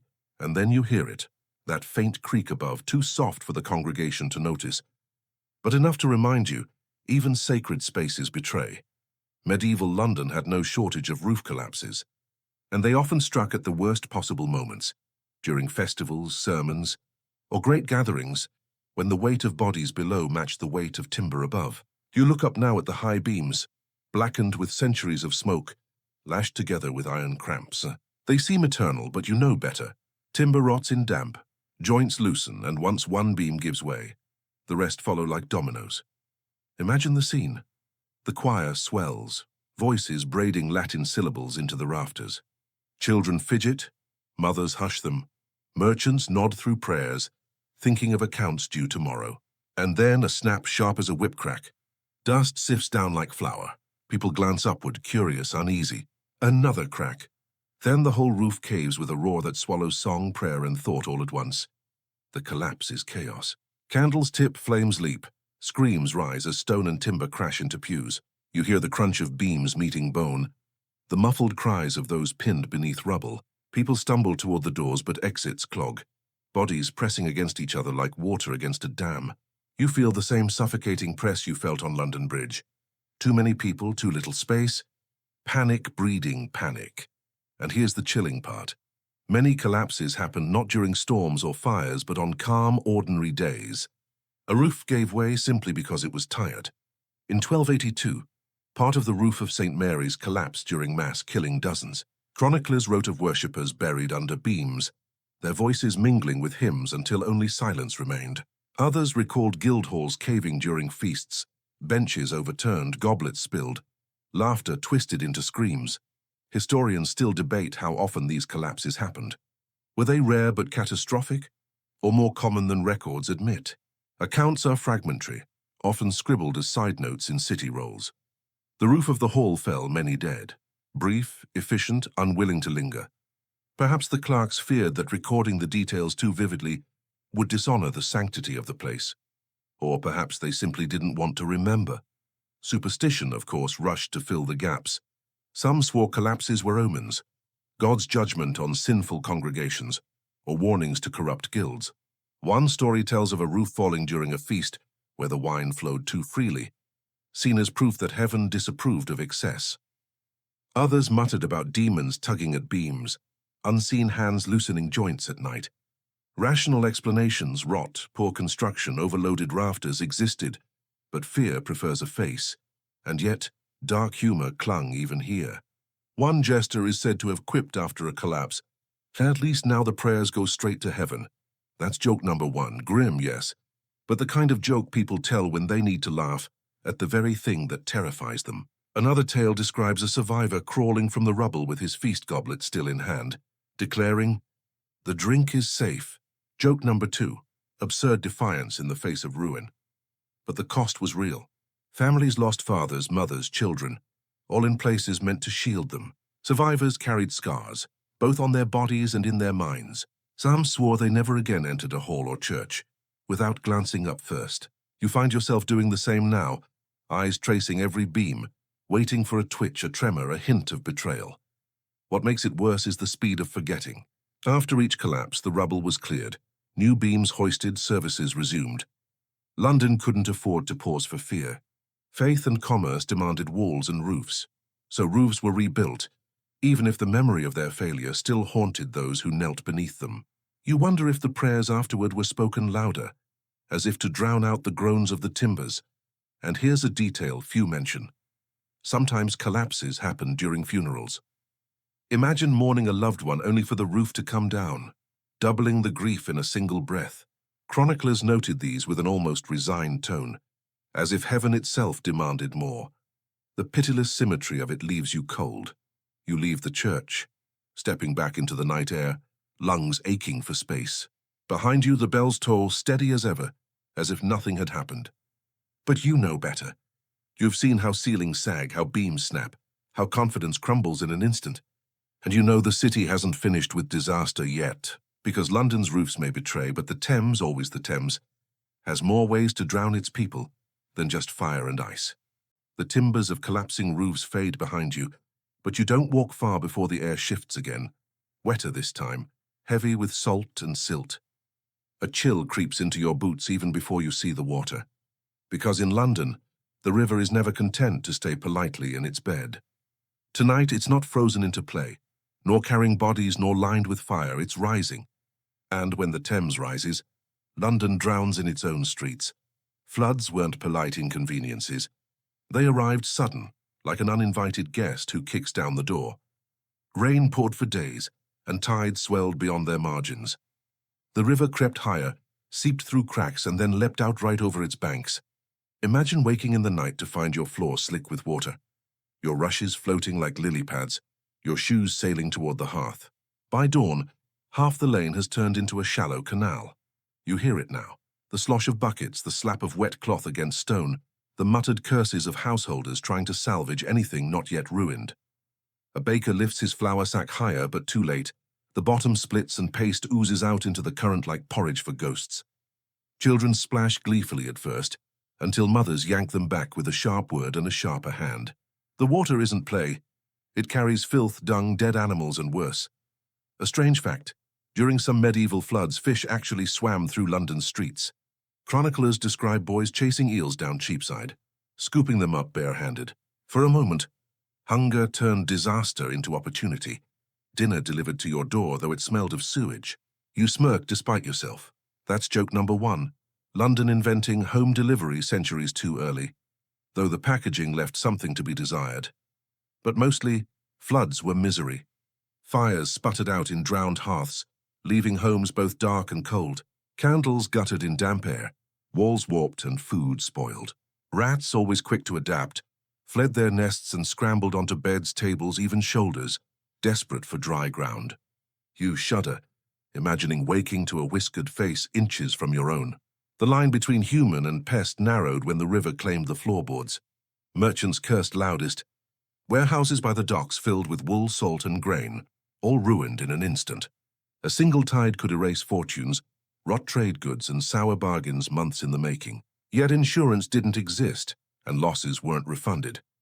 You see one man wade knee-deep through his cellar, holding a tally board above his head, as if keeping the numbers dry would keep the goods dry too. That's joke number 2.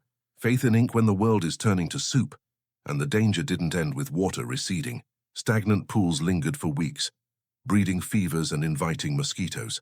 People muttered about ague rising from the puddles, a sickness that left them shivering even as their skin burned. Some blamed miasma, others divine wrath, but everyone agreed that once the flood left, the sickness came. It was as if the Thames collected rent for the space it had borrowed. Historians still debate which floods were worst. Some chronicles describe the tide of 1236, when water swept into Westminster Hall itself, judges forced to climb onto benches as fish flopped between their feet. Others recall the flood of 1242, drowning livestock and sweeping carts downriver as if they were toys. Numbers are uncertain, dozens dead, perhaps hundreds, but the memory of water lapping at Parliament's very walls stuck in London's bones. And then there were the storms. When winds blew hard from the east, tides stacked against the city, pressing water into alleys and basements. You hear the roar of wind through chimney pots, the slam of shutters, the scream of timbers bowing.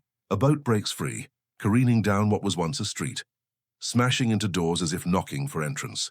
A priest clutches his cross and shouts prayers no one can hear over the storm. The city tried solutions, of course. Dikes were raised, embankments shored, drains dug. But London grew faster than its defenses.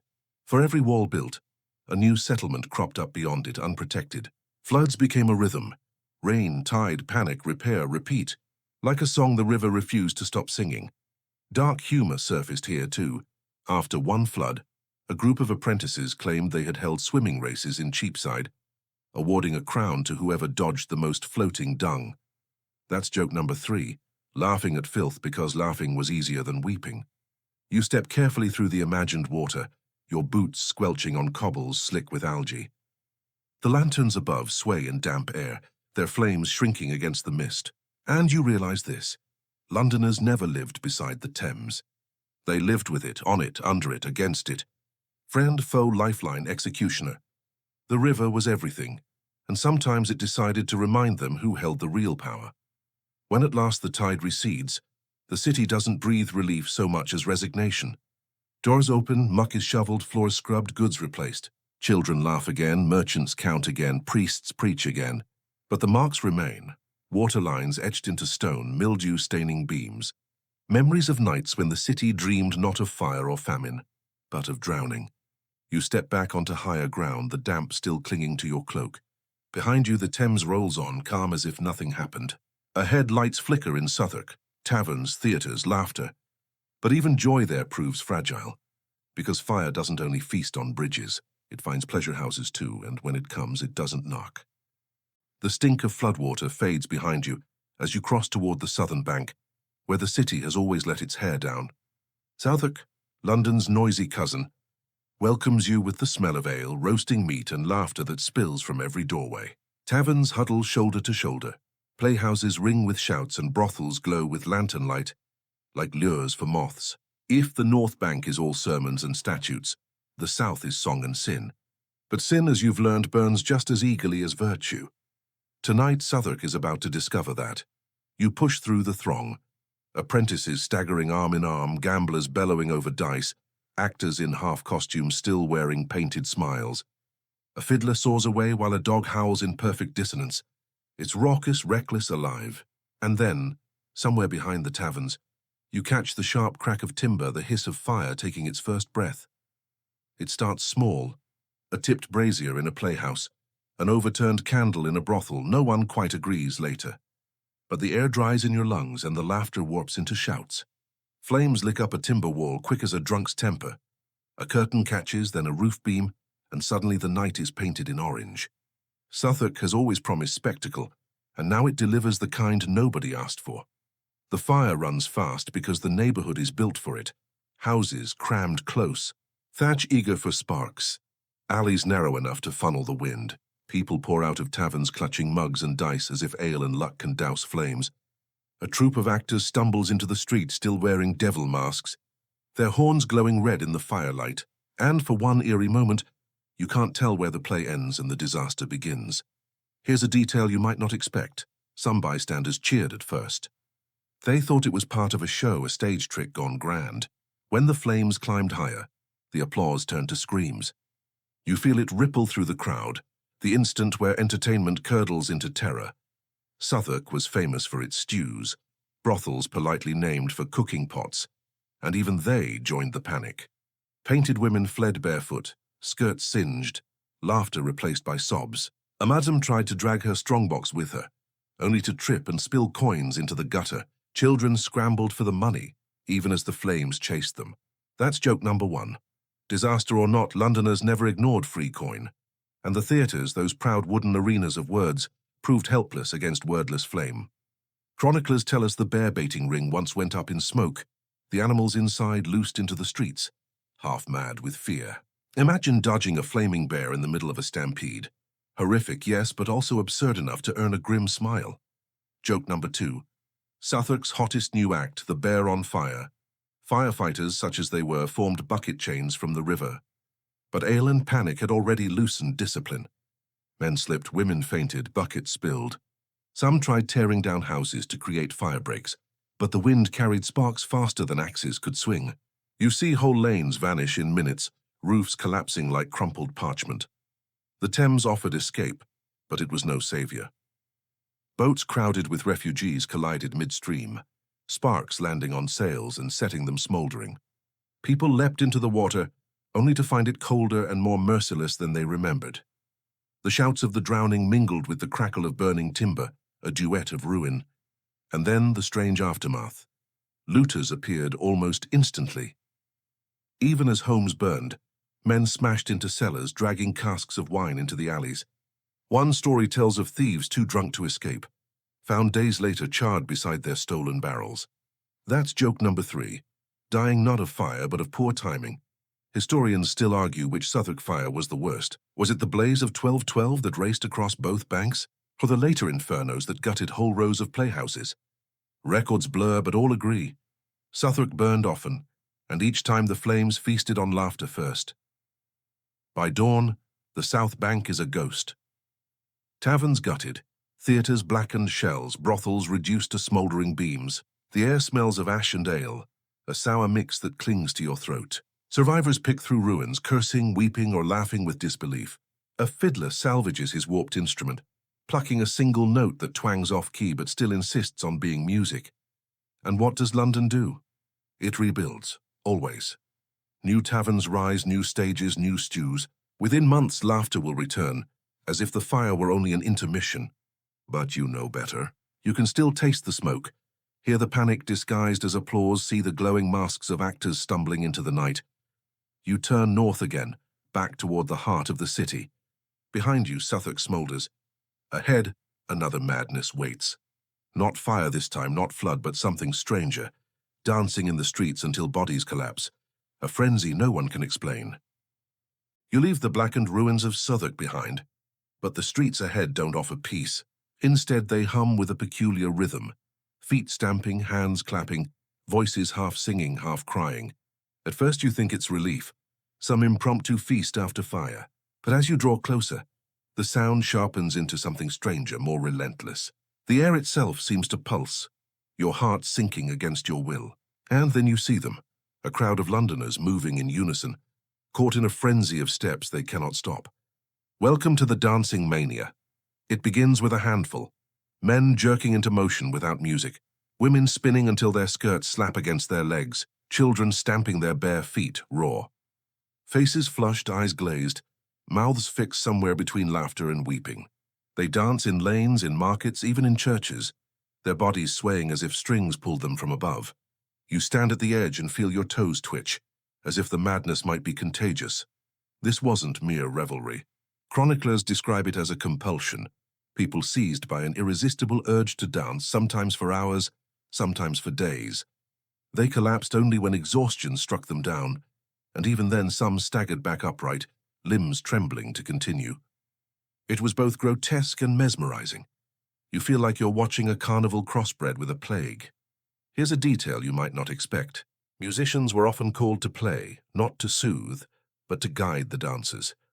The logic was simple. If the afflicted must move, let them move in rhythm. So fiddlers and drummers were dragged into squares, forced to provide the beat for what looked like the strangest festival London had ever staged. Imagine being hired to play a gig where the audience can't stop dancing, not out of joy, but out of compulsion. That's joke number one, the only time musicians could honestly say their crowd danced until they dropped. Doctors had no answers. Some blamed overheated blood, others divine punishment, still others the influence of demons. Priests muttered prayers, sprinkling holy water that hissed on hot skin. Physicians tried poultices, diets, bleeding, all useless.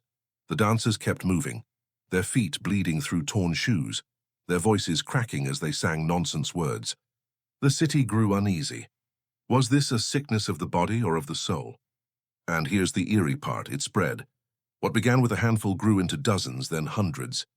Crowds formed to watch, and sometimes the watchers joined in, swept into the rhythm, as if the madness had been waiting inside them. Markets froze, work stopped, prayers faltered. London became a dance floor no one asked for. Historians still debate what caused it. Was it ergot poisoning from moldy grain, hallucinogens seeping into bread? Was it mass hysteria, born from fear and famine, bodies translating despair into motion? Or was it something else entirely? A mystery that refuses neat explanation. The arguments continue. Ink spilled over footsteps long vanished. You edge closer and see the toll more clearly. A man's lips are bitten bloody from clenched teeth. A woman sobs as she spins, tears streaking soot down her cheeks. A child's feet drag raw across cobbles, yet the legs keep twitching, keep moving. Neighbors try to hold them, but the dancers slip free as if invisible hands drag them onward. Dark humor bubbled even here. One wit claimed the dancers were simply trying to dodge the city's filth without stopping. Another said it was the devil's newest sport, London's first marathon. That's joke number two, grim and absurd. But laughter sometimes breaks through fear like a match in the dark. The church tried exorcisms, parading relics through the streets, chanting psalms louder than the fiddles. Sometimes the dancers collapsed mid-ritual, which was hailed as proof of success. Other times they only danced harder, as if mocking the prayers.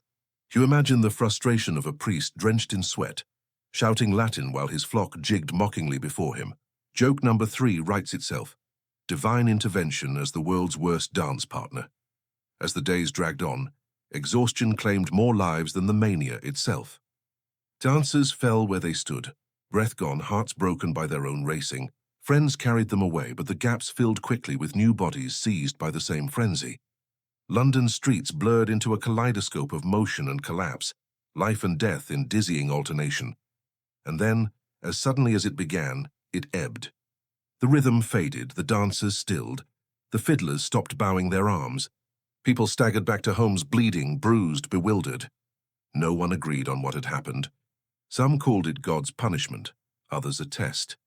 Others still a curse that had slipped away as mysteriously as it came.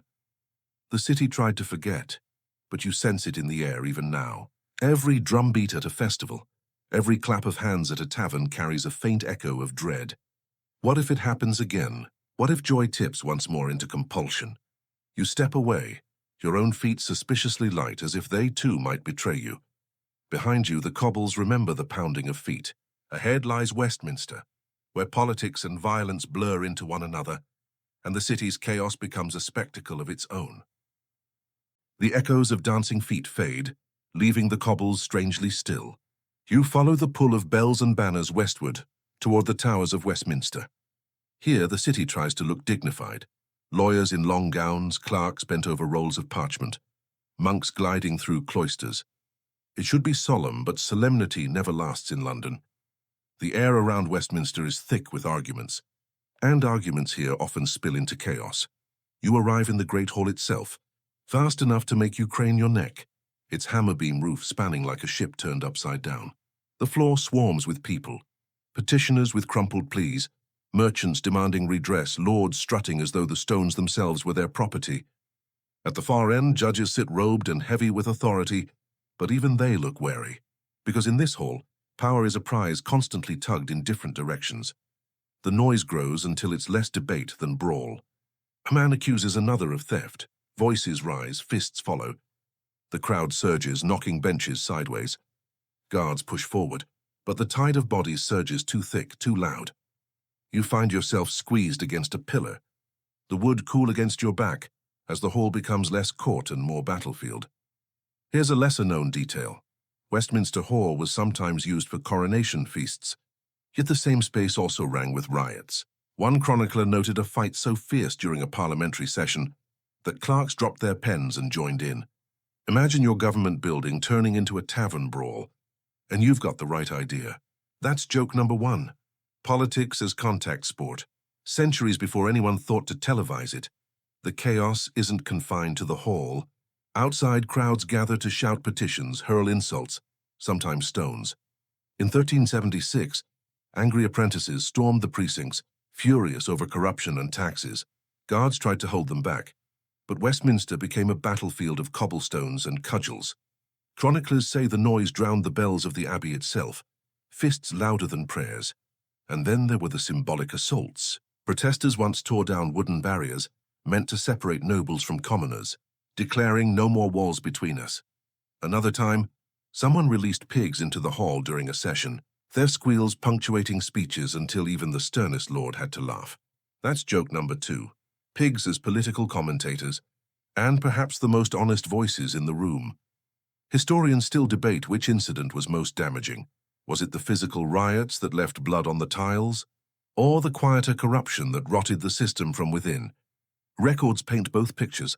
Knives drawn in public, bribes exchanged in shadow. Either way, Westminster's dignity was often only surface deep, and religion added its own fuel. The abbey loomed beside the hall, monks chanting while lawmakers shouted. Pilgrims jostled with politicians, holy processions tangled with protest marches. Imagine trying to legislate with incense in your nose and chants in your ears, or while apprentices outside chant for lower bread prices. It was less government and more carnival with daggers. Dark humor found a foothold here too. A satirist once wrote that the hall's floor should be tiled with wax, so corrupt officials would slip on their own bribes. That's joke number three, half jest, half civic dream. You picture it now. Lords sprawling gracelessly, coins scattering like marbles, dignity bruised as much as knees. Through it all, the building endured. Fires scorched it, floods dampened it, riots shook it. But Westminster Hall stood stubborn. Its stones absorbed centuries of anger, laughter, corruption, and coronations, all layered like soot on the beams. You run a hand along a pillar and feel that history vibrate, as if the walls themselves still argue. When you step outside, the air is thick with torch smoke and muttering crowds. Some demand justice, some demand bread, others simply demand to be heard. You realize Westminster was never just a seat of power. It was a mirror of London itself, noisy, unruly, always one shove away from chaos. Behind you, the chants still echo. Ahead, the lanes grow darker, the smell sharper. Because the city is never done piling filth upon itself, you can already hear the buzz of flies, the scrape of shovels, the rattle of carts. Next comes something even less dignified than riot. the endless battle with muck and waste. You follow the mutter of Westminster into narrower streets, where hunger does its talking with fists. The smell changes again. Wet sacks, stale flour, the sour breath of beer turned old. You're walking toward the river stairs and the granaries, where carts line up like hope itself. Only tonight there's more shouting than unloading. London has learned a new way to riot, with empty bellies. Rain has bullied the harvests for months. Wheat sulks in the fields. Barley quits early. Prices climb like a thief up a drainpipe. The assize of bread and ale still pins proclamations to doorways. How big a loaf should be, how strong the brew. But ink doesn't make bread thicker or beer kinder. So the city gathers at the places where grain becomes food. The wharfs, the bakers' lanes, the market at Queenhithe. What begins as a queue curdles into a mob. You hear the first cry, "Forestallers," that medieval curse for anyone who buys low upriver to sell deer down here. Men point at a merchant's barge and swear they saw good wheat vanish into a warehouse before dawn. A woman lifts her child onto a sack and shouts that she's waited 2 days. Someone rattles the granary door. Someone else finds a pole. The lock holds until it doesn't. The sound of it breaking is round and satisfying, like a crust cracking under a knife. The crowd surges. Inside, the truth smells of dust and mouse. Grain pours, a golden river that glitters even in grey light. People fill aprons, caps, anything that can be folded into a bag. A boy uses his shoe as a scoop. You almost smile. Joke number 1 writes itself. In this market, the soul measure really is the soul. A city sergeant wades in, baton up, helmet crooked.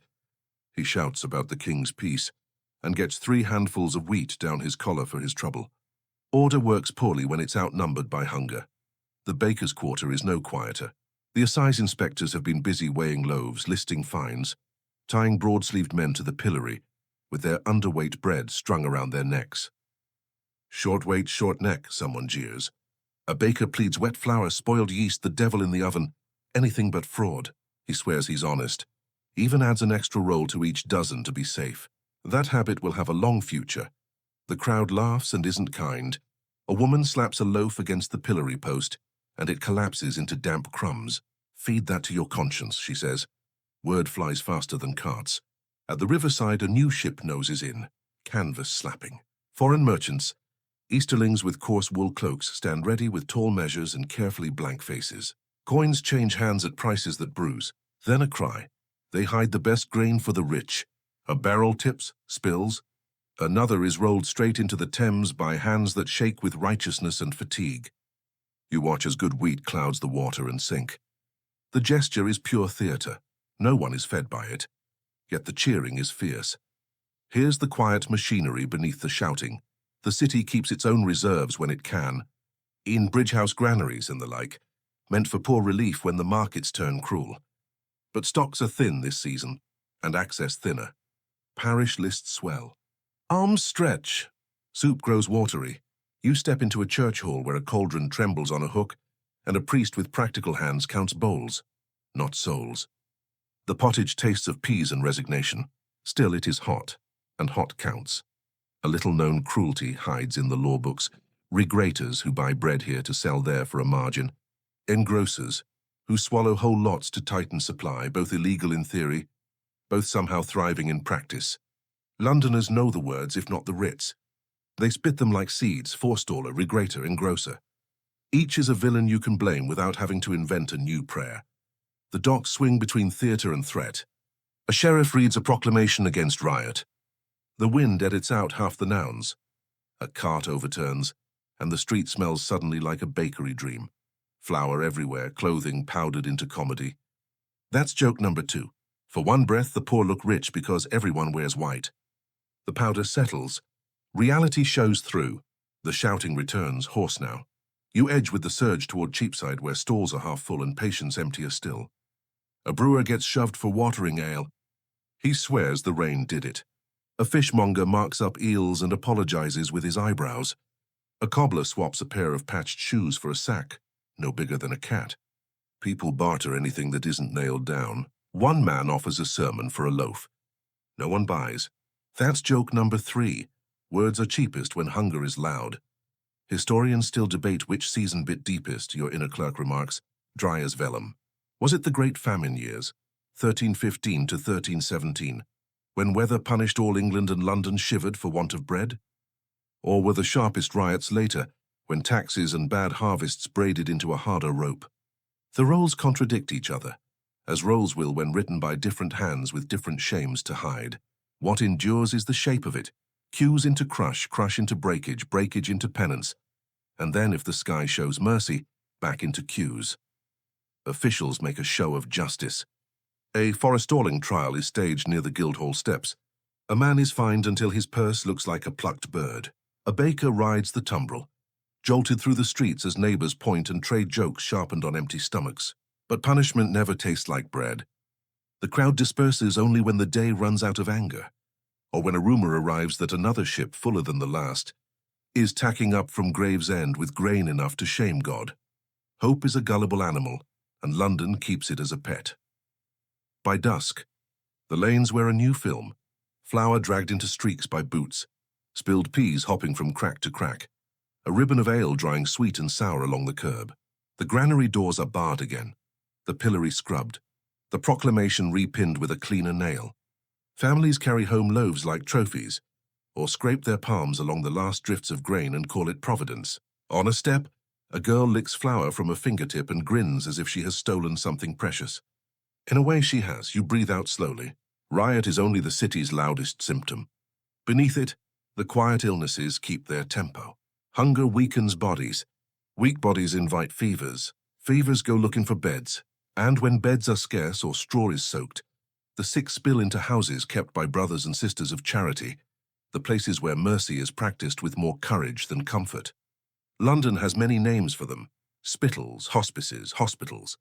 Few smells in the city are kinder or sadder than the ones that live there. You turn toward that scent now. Lye broth sweat and a little rosemary pinned to a shutter as the riot's echo fades into the dark.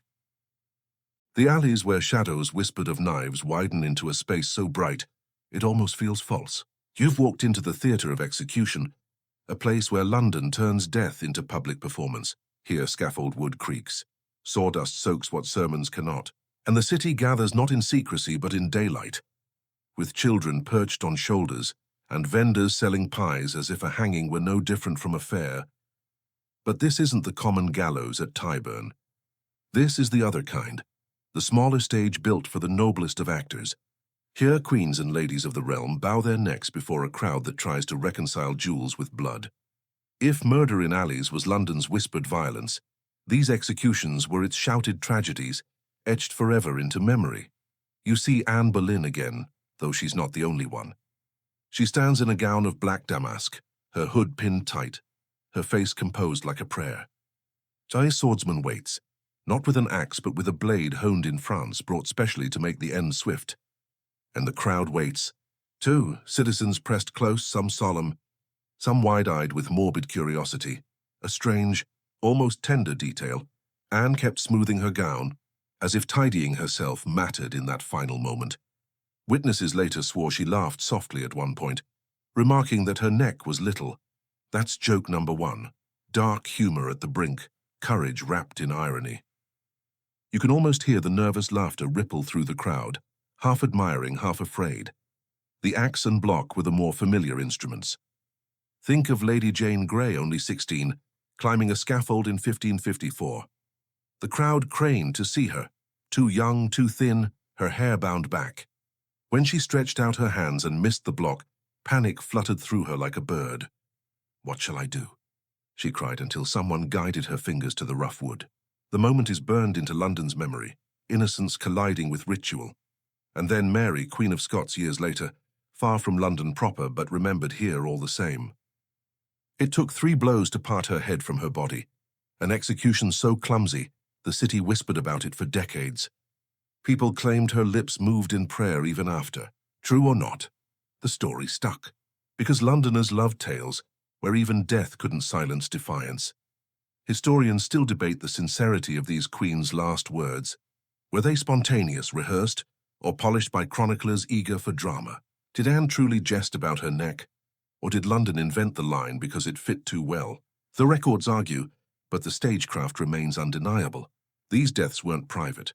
They were woven into civic memory, reminders that even crowns could topple. And of course, the crowd made its own jokes. One pamphlet quipped that the scaffold gave more entertainment than a playhouse, and cheaper seats too. That's joke number 2, morbid laughter with a commercial edge. Another common jest, that executioners had the steadiest hands in London because practice made perfect. Joke number 3, grim, but it earned chuckles even in taverns. The ritual always had the same beats. Procession to the scaffold, a prayer, a final speech, then the strike. The crowd leaned forward, holding its collective breath, and afterward, as if on cue, the world resumed. Hawkers shouting, dogs barking, life moving on. The sawdust was swept, the block scrubbed, but the memory lingered long after.